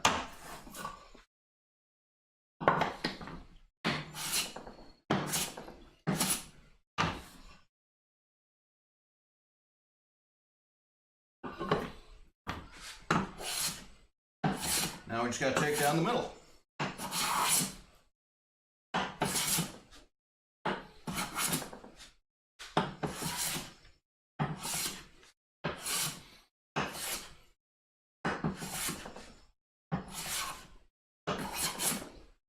For many, many years, I could never really appreciate the art of grilling. And that mostly changed after I stopped smoking.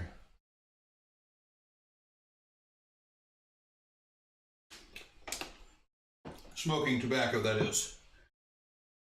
Because it is very, very difficult to appreciate the flavor in your food if you cannot taste it.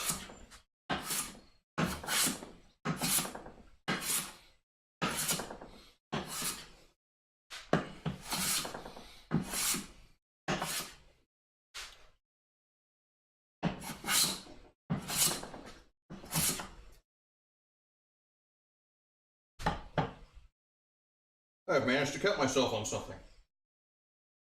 I missed that one.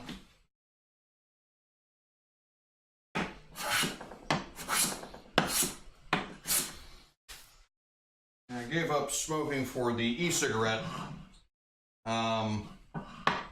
maybe 4 years ago. And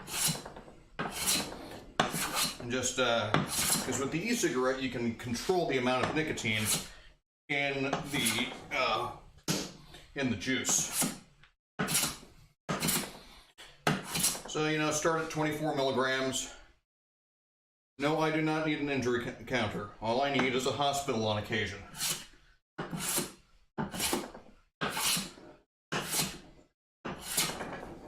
I think one of the pictures that you might cycle through there is one of my encounters with a chisel.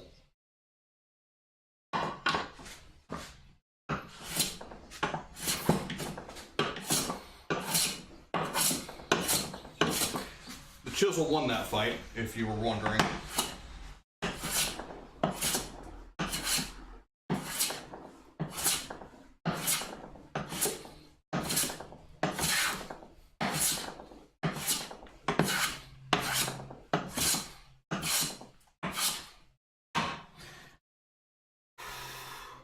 I am making progress. It's slow progress, but it is progress.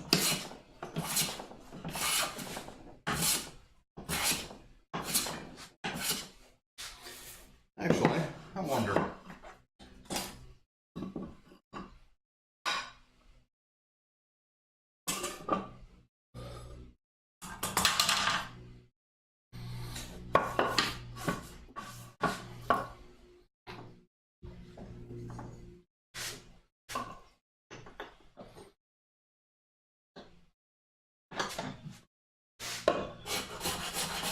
A little cross-grain action that might make it go faster.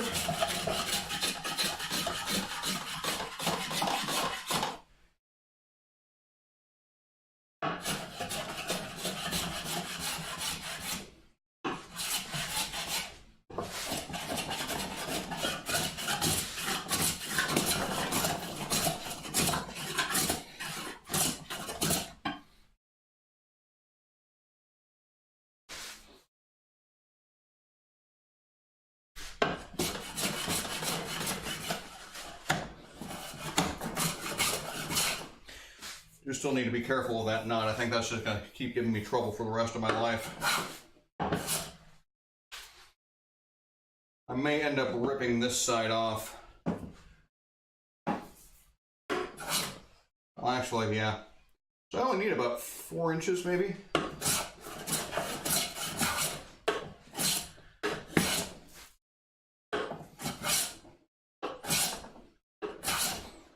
don't know, guys.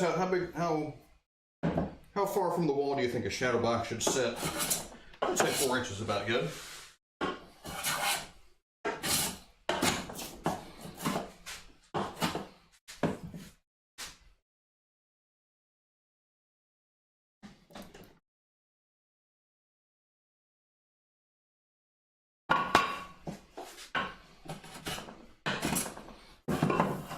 Let's actually go this way. So that's the way the grain seems to want to go.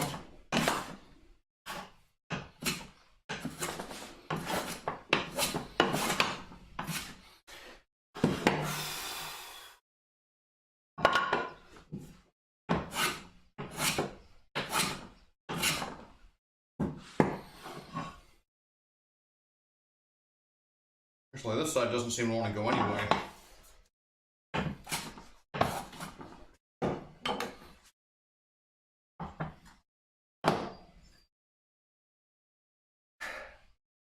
I apologize, Disciple. Your name is kind of really dark red against a black background, so for some reason I can't see you that well. I don't know why it does that, but that's how it's doing. But yeah, if I knew how far I wanted it to come out, then I wouldn't be asking the question. I'm asking because I'm lost sometimes.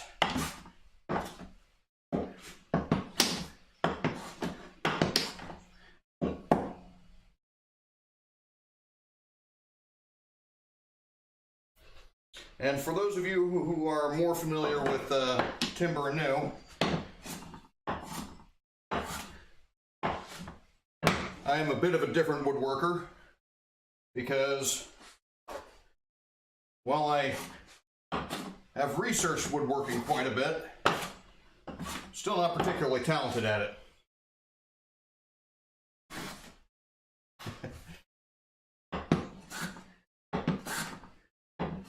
You know what? That's okay.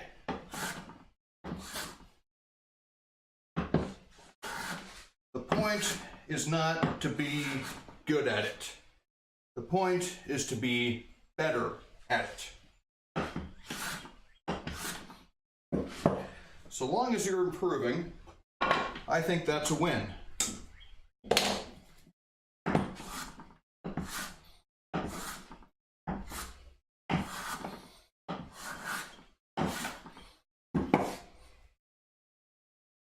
Four, but not more than 5. Yeah, that sounds about right. Feel like the other day, did a bit of an experiment. This is one of my more recent projects. These are bookends. And I did a string inlay on here. And first time I ever tried that. And also did some mitered mortise and tenon joints. First time I ever tried that. And wasn't sure how well it was going to work, but it actually turned out pretty good. So I'm calling that a win.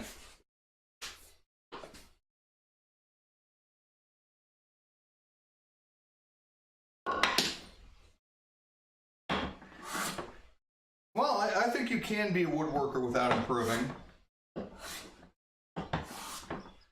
But, you know, what's the point?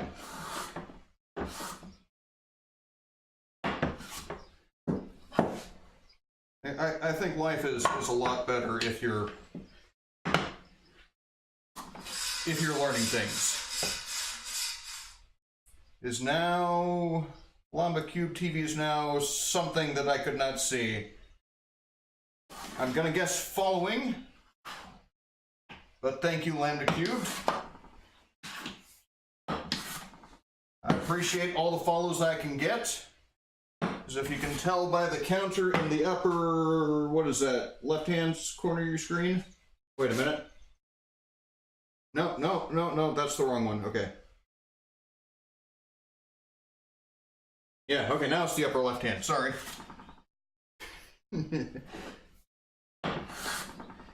I'm trying to get to 50 so that I can get to the affiliate status, which I think I want to do.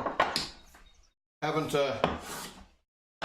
looked too completely into the terms and conditions thereof, but from what I understand, that's where it becomes easier to make money. on the Twitch stream, which is something I've never been able to do on YouTube.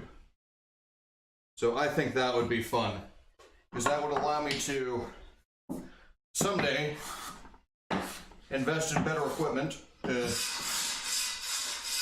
Lady Friends, a wicked truth. That is a mouthful.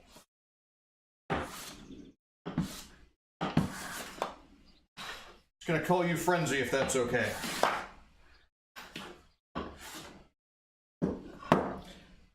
But yeah, I do appreciate all those follows. But yeah, I would like to be able to get some better video equipment in here. You know, maybe get some interesting tools. Hollow and round planes, I think those would be a hoot.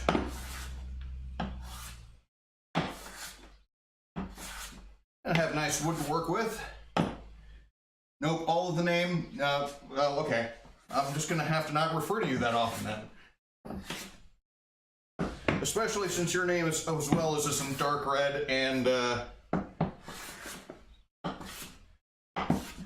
it's hard to tell who's who. Yeah, I was streaming from my phone for quite a while, and it actually works surprisingly well.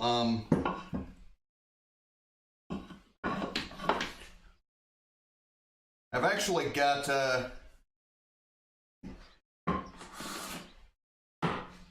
well, do a quick little shop tour. This here is an Android tablet that I'm using as a camera. And up here on the ceiling is an old Android phone that I'm using. So there's a program called IP Webcam. And that's what I'm using in the corner up here. So, hi. Basically broadcasts video from your phone or tablet over your local network. And that's why you're going to see a slight delay on this camera compared to everything else, because it's going over the local network.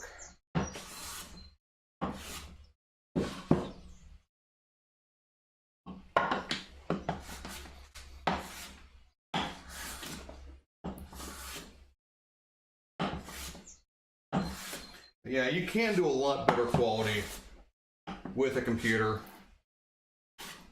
and proper webcams. At least that's what I found. I am actually running...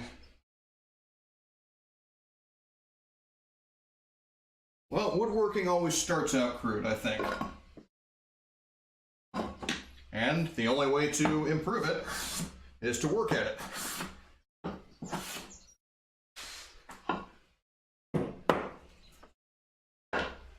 And my first efforts at dovetails were atrocious. Partly due to the equipment I had. I had this kind of gent saw style Deer brand. I think it was the brand was Deer. And just awful cutting. The way the set of the teeth was, is they didn't set the individual teeth. They set the teeth in like groups of 3 or 4.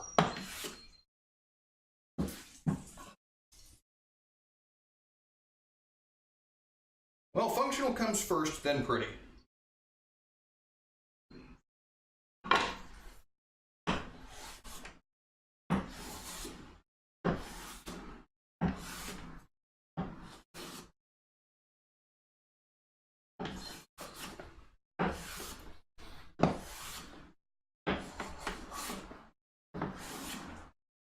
And most of the stuff I do is not all that pretty. I mean, my abilities are meager compared to a lot of the folks I've seen. And I think I'm going to call this sufficiently thickness, and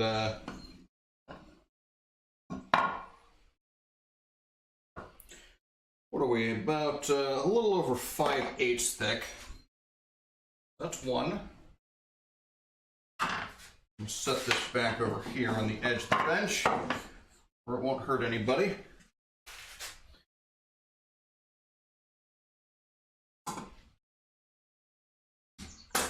Yeah, shelves are fun. Are you doing like any joinery on them, or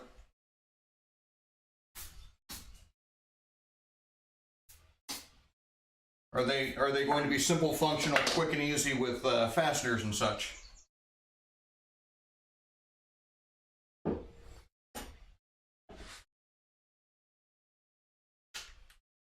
We're zoomed? No, we're not zoomed. Okay. Again, from the reference face this time, not like last time.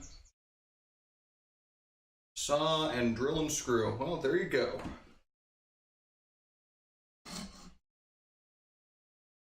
I did a set of bookshelves a while back. I was not very proud of it. But wife demanded that I create them in a specific style, and so I did.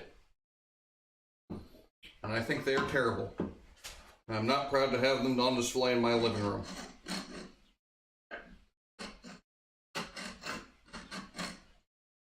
And I think that's the most important thing too. Well, no, the most important thing is that you're improving. Throw a link, please, sir. You can certainly try.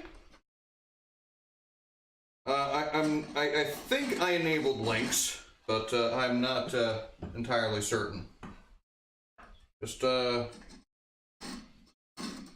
keep it within the terms of service.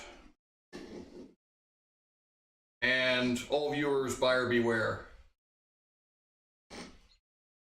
Wonder if she is watching right now. Possibly. She does, on occasion, jump in here, but she's been in a meeting today, so she's probably more occupied with that.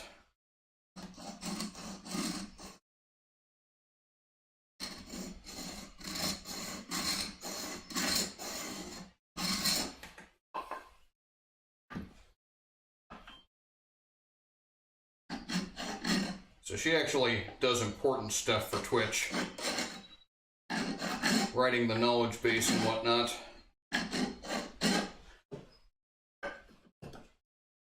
Because not everybody can be retired in this house.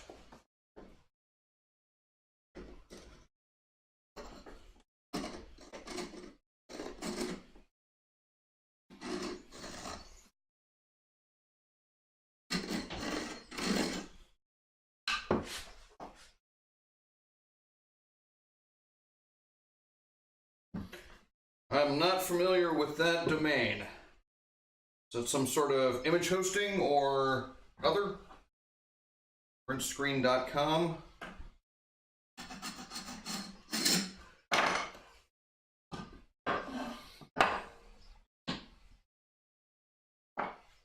And unfortunately, I'm not going to be able to check these out. I'm not set up to actually look at links. I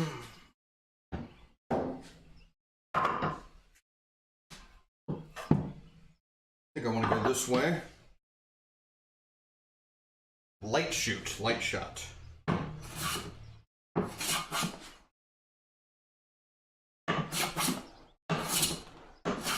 that what you're making the shelves for? Is it for the bathroom?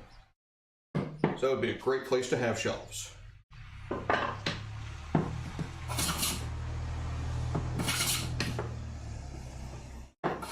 Not for me, I don't do a whole lot in the bathroom.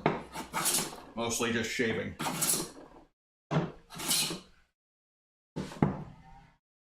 I guess bathing. Pooping happens from time to time. But most of that does not require shelves.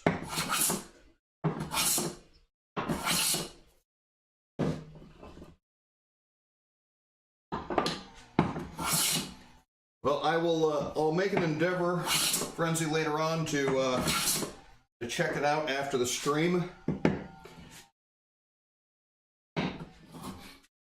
which I would normally end right about now. But I got a groove going on. And so again, I'm not worried about checking this to be all that level. I mean, I'm going to check it after I get just kind of working these edges down first, down to the line. Then that edge, then these two edges. And then kind of take out the middle. And that should be good enough. It doesn't need to be perfectly flat. Now I'm not worried about twist. All I'm worried about is making it parallel, and that's why we've got those lines scribed.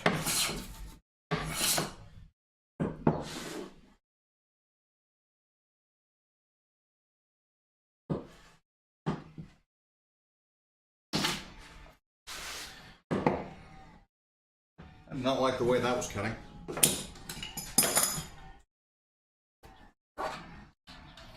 Back to the strop. When in doubt, employ more chromium oxide.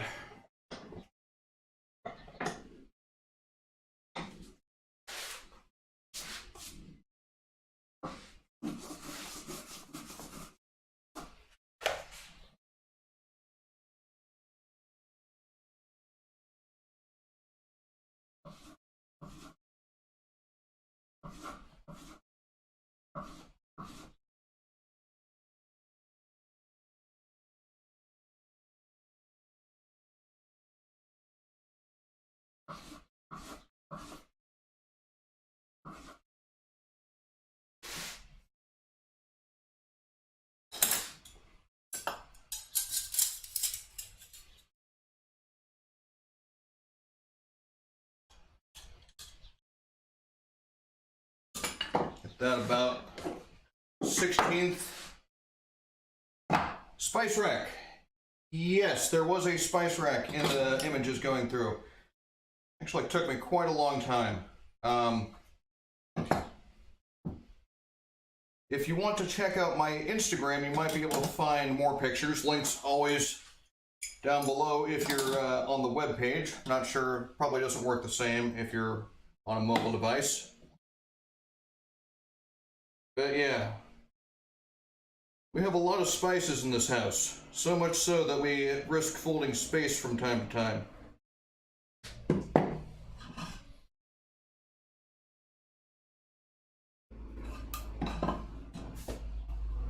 That was poplar with a supposed to be walnut stain.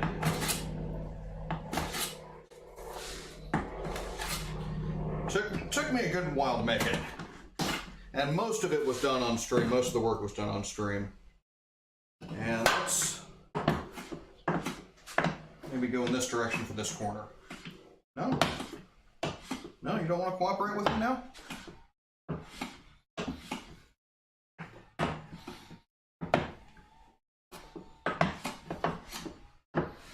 Yeah, that was one of my more popular projects, I would say. And one of the biggest I've done.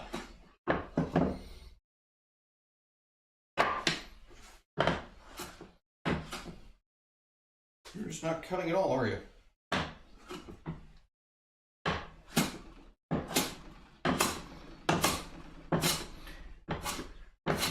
Yeah, definitely going to have to go this way in this corner. Just for this corner. Everything else wants to go the other direction. But this corner, no. You just want to have things your way, don't you?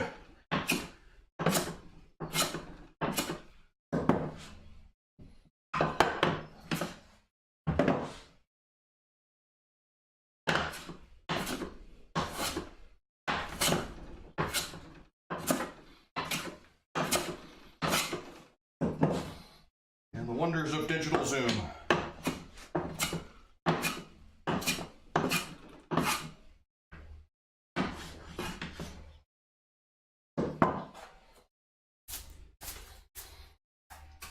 Always keep the chips and dust off your bench when you can.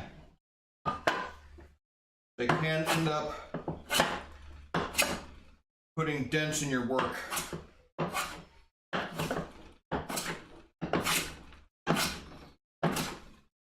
It's actually one of the reasons why some folks like to have soft workbenches. Like this is some kind of SPF, likely Douglas fir, but possibly pine, who knows. Yeah, but folks recommend those because they're less likely to, or because they're softer, they are going to deform before your workpiece deforms, right? So it's kind of like the theory of the brass hammer. The brass deforms before the steel deforms. They're not going to damage the thing you're pounding with.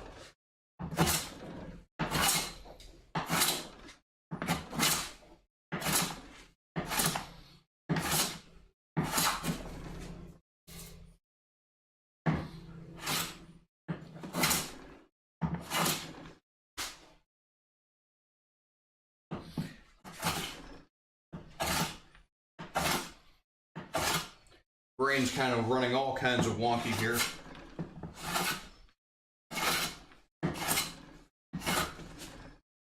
Really don't have a good way to plan this, I don't think.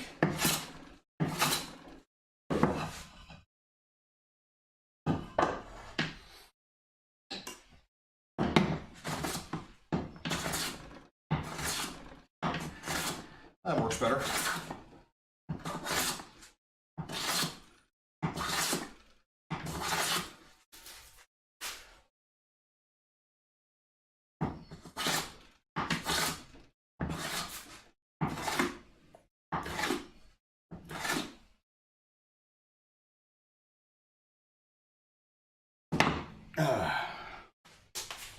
Now, one of the things about the problems when you have like a tighter mouth like this one does, it does get clogged up a bit easier, especially when you're going like against the grain or across the grain. You can get things caught inside it. And that just prevents it from cutting altogether.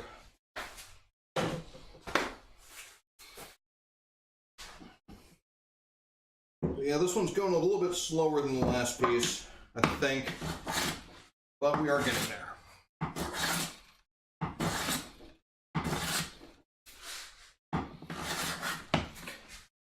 And for all the raiders from Timber and New, I know you left a guide to mentioning wood, find a guide to mentioning wood.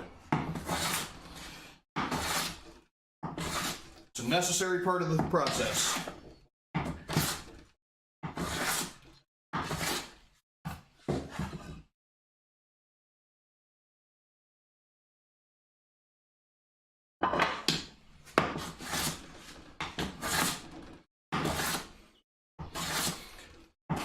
Let's say we're about to the outside of the line.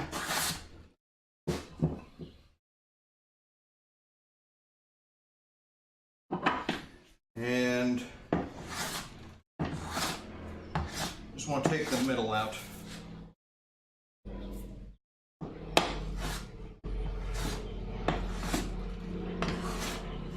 Don't want to hit the corners too much. Okay.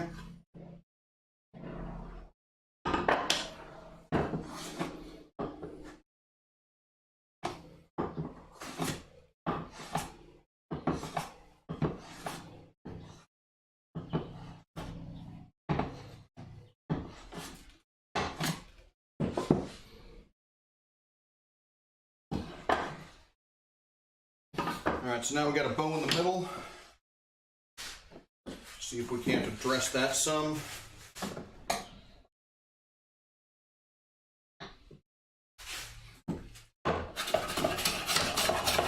Just going across the grain.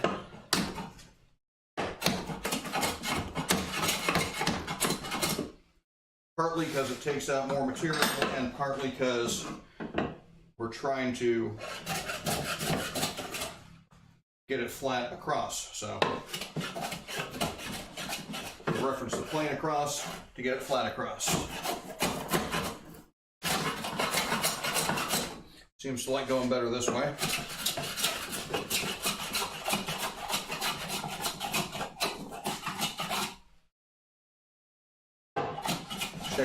lines periodically. We're avoiding these edges. We don't need to touch those anymore.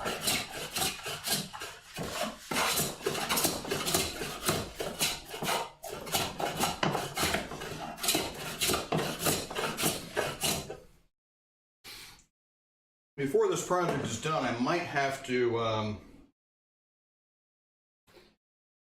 get that scraper plane working. So, picked up this guy from Craigslist. Have no idea really how to use it yet. But it certainly does look promising. This seems to be a bit of an unusual model. This is a number 12.5. Because it's got this wooden sole on it.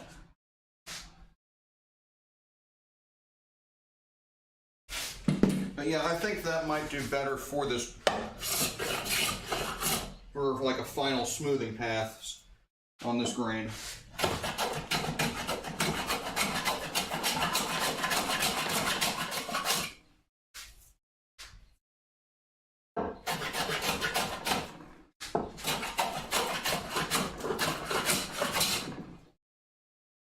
But,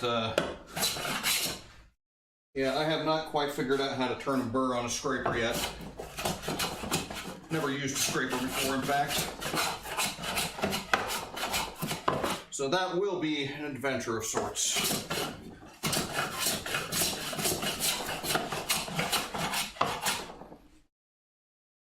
That's okay. It's a new tool to play with.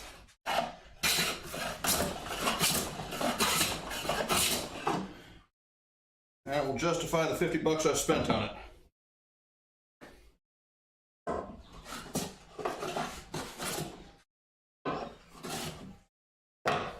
Unlike the $50 I spent on this circular plane, this number 13, because that's just cool. Doesn't need any justification right there. That's just cool.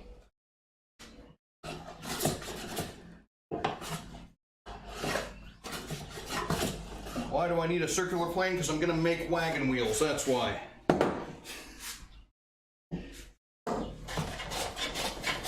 Stop questioning my motives.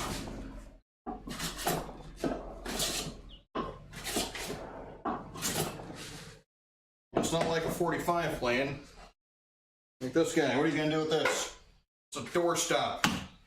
Nobody needs one of those.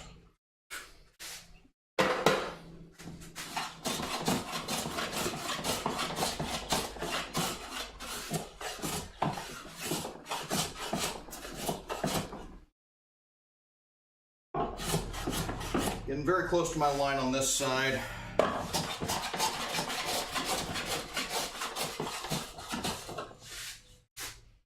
Pretty close on this side as well.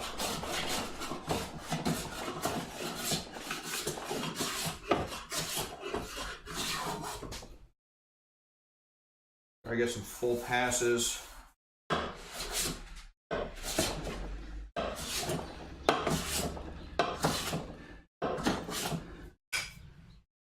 Middle's still fairly high.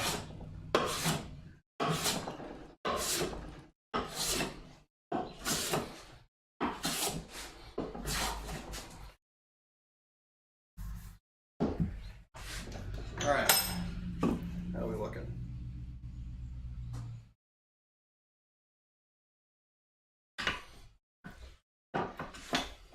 Still more on this edge, I would say.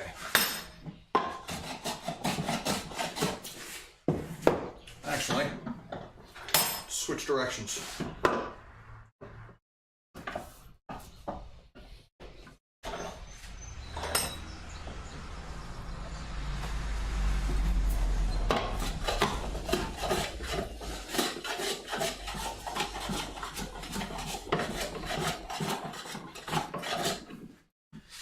We seem a little bit happier about that.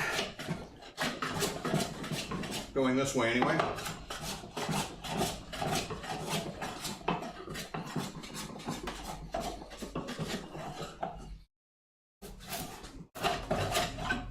Not happy about that, though.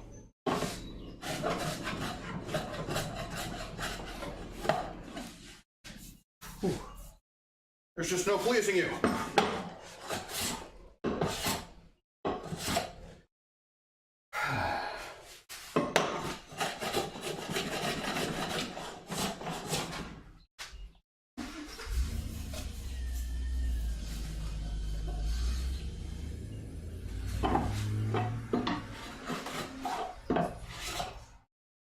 I'm not sure if there's anything that can really be done about that right now.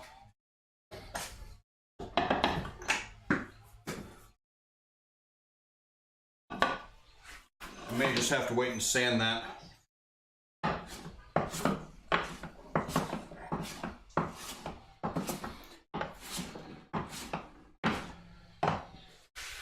Yeah, that's not good. Tablet's about to die because I don't have it plugged in.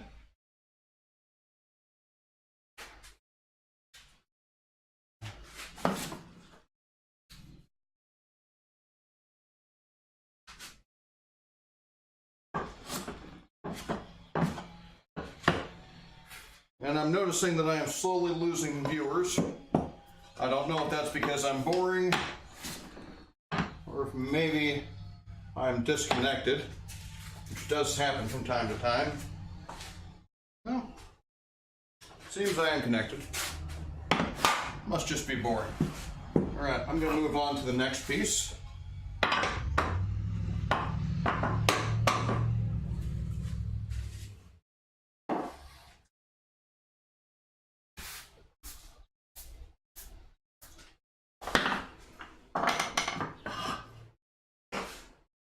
Number 3. And again, in case you missed it the first 2 times, take your marking gauge, which is set to the thinnest piece of the thinnest board.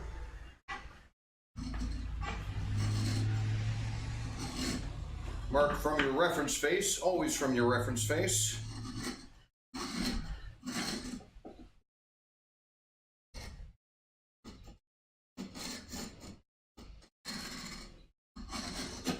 All the way around. That will let you know when to stop cutting. I feel like maybe I missed a follower. I don't remember getting to 45.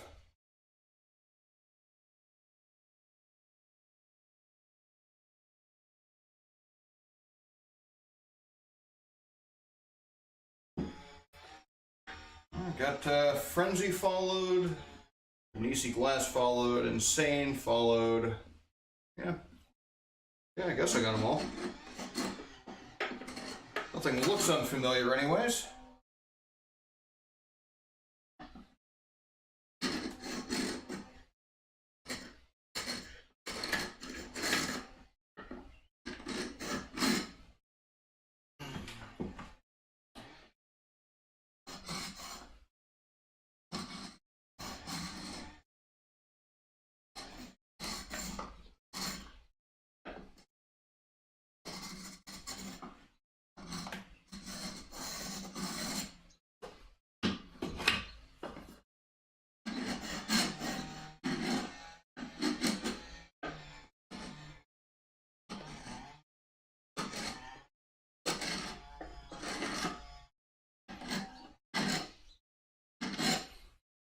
One thing I'm noticing about walnut, this is really my first time working with it with any seriousness, really doesn't have much of an odor to it, not like oak does.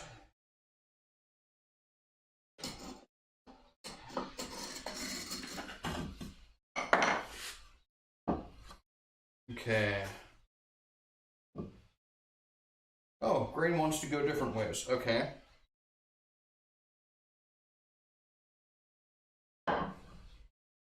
It looks like I'm going to have to actually be planing towards the middle on both sides at the end of it.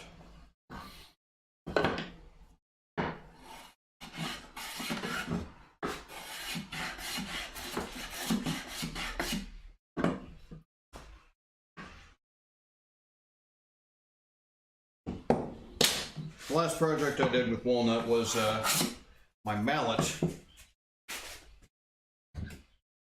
this monster here, and it's more maple than it is walnut, but there is walnut on it. Actually from the same piece as this.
Not quite.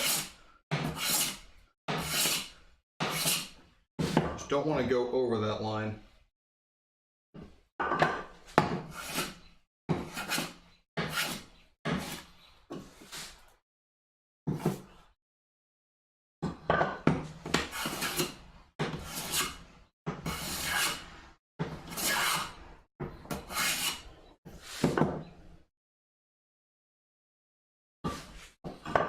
That should work.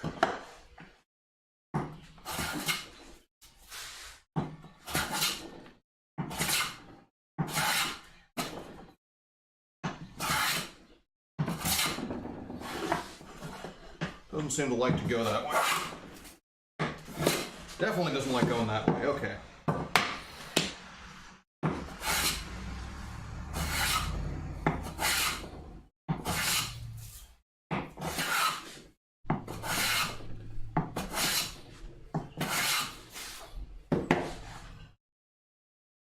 And before it becomes too apparent that it needs it, let's run this on the strop again.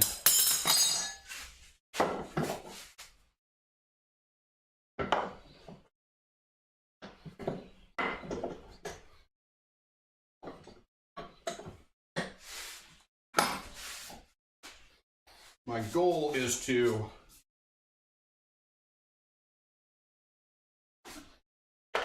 take the blade to the strop before it gets dull.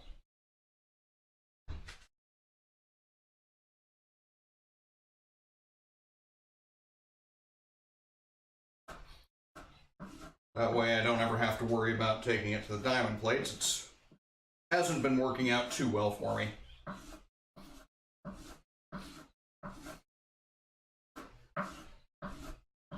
Or it hasn't been working out perfectly for me anyway.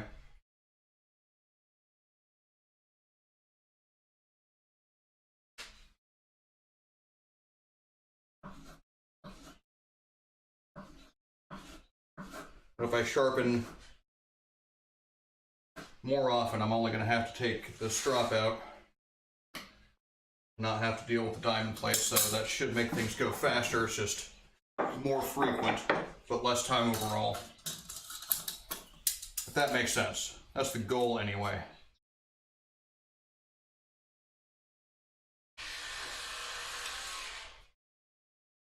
You gotta have goals.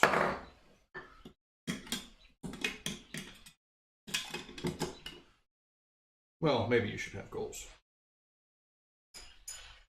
It's not bad to have goals. We'll leave it at that. I think that's about the most true statement that I could say regarding goals. I'm beating up my knuckles something fierce today.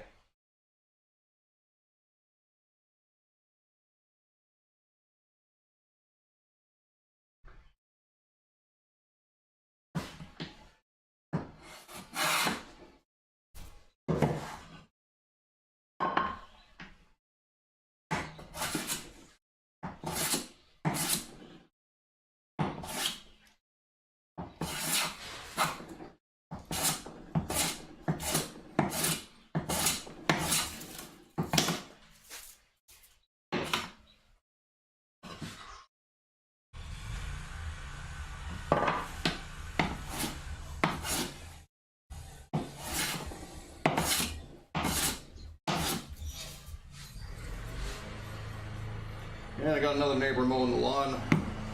I think I'll do that myself tomorrow. I don't think a day goes by without one of my neighbors starting up a lawnmower.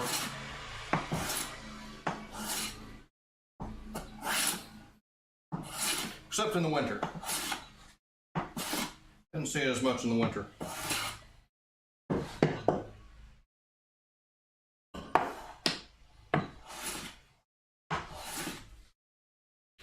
I've never lived in a place where the grass grew this fast. Got some fertile soil here.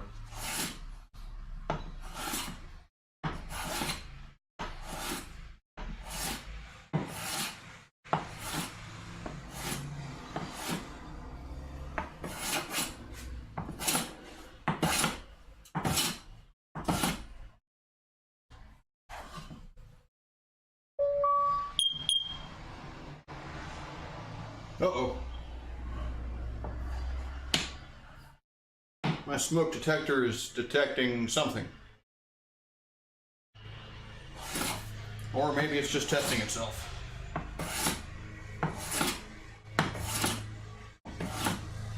What is it, smoke detector? What do you want? Did Timmy fall down the well? Is my planing technique that bad that you have to interrupt me?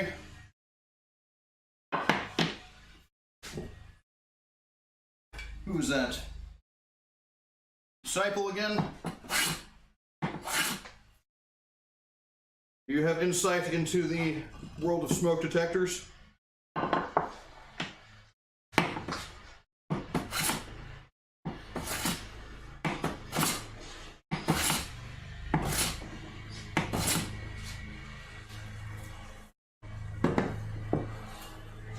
Yeah, I really need to get a better setup for chat because this is just not working out for me.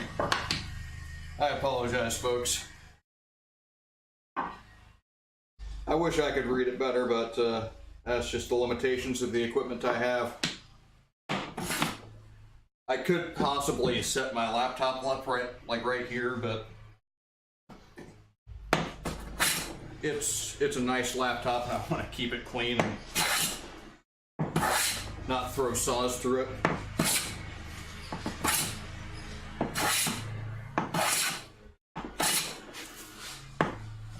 fact, it's the only computer I have. I will change color for now.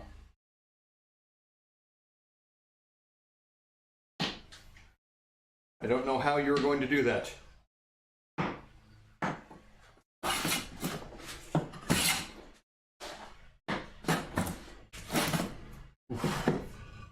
That is not cooperating. You want to go this way? Talk to me, Wood. Tell me what your hopes and dreams are. Oh, you want to be ugly. Is that your ultimate desire in life? Is to be ugly? And have tear out? You are a disappointment amongst boards.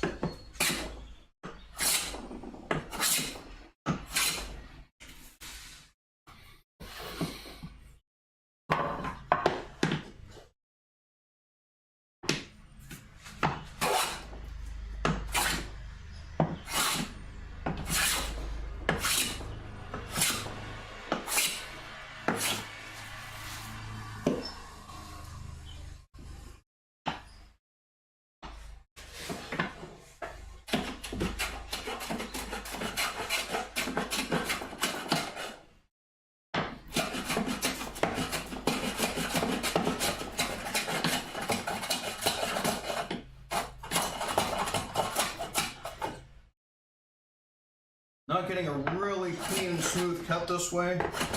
Going across the grain like this. Well, that is outstanding, Disciple. I can see your name very, very clearly now.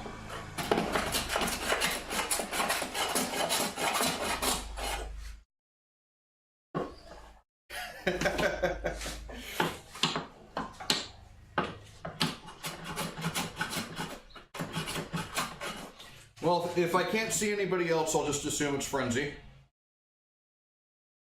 But I will tell you who you are, if that will make things easier for you.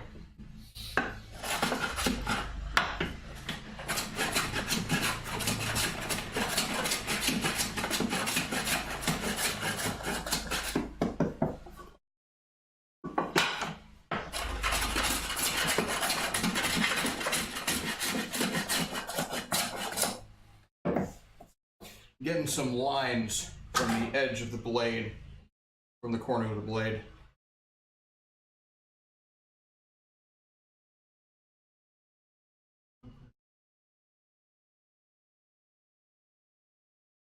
You see it on my screen, like way back over there. I don't even look at that one. I'll always look at the tablet here.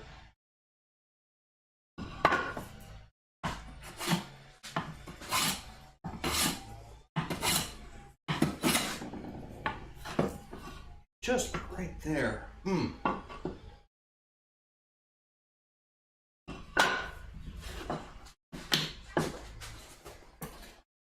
can't go this way. All I can do is go across the grain for this guy.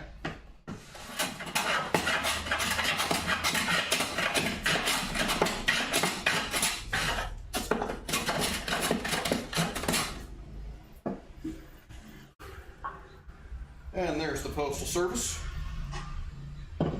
Doesn't look like I got anything.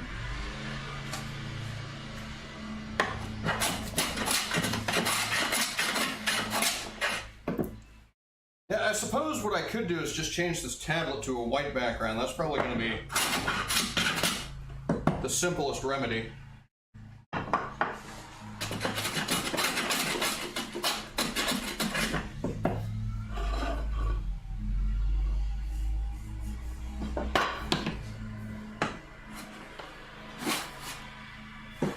Okay.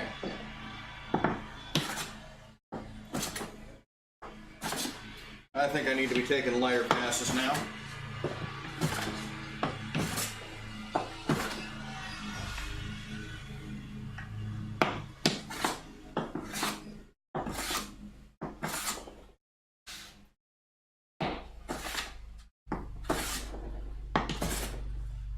Just try and get this a bit smoother.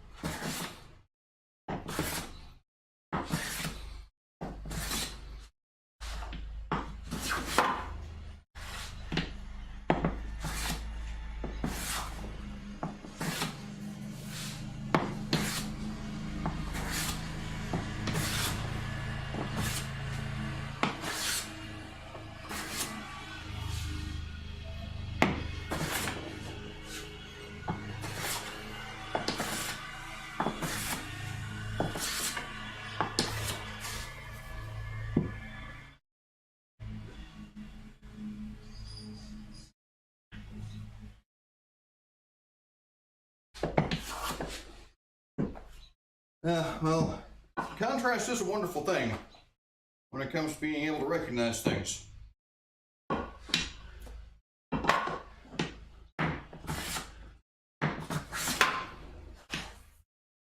But yeah, I went with the light text simply because that was the default for Streamlabs.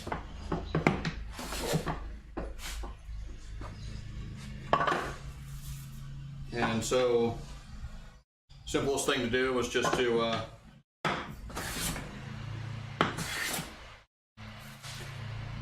you know, change the background color. And I do kind of like having a darker background on my stream, and I'm actually just viewing the Streamlabs stuff from this tablet here. So everything that's going on my tablet is also going on stream, which I don't like because, one, I want to have the text that's actually displaying to you guys to, like just happened there, turn off after a time. And I don't want that for what I'm reading. I want to be able to have the chat persist so that I can go back and look at it in case I miss anything.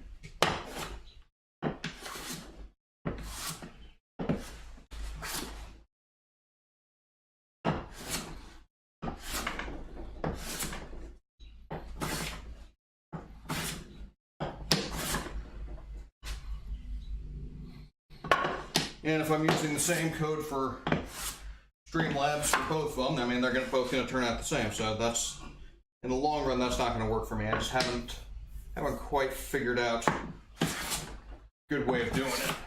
I could use the Twitch app, but that's given me a lot of trouble before. So the Twitch app, yeah, there's always lawns mowing in this neighborhood. It's like persistent. I mean, you almost have to mow twice a week.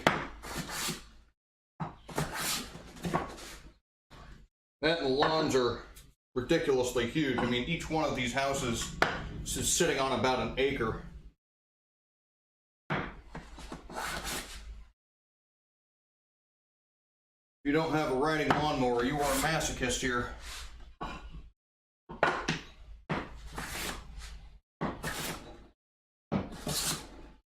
Either that or you have teenage sons who you're willing to put to work.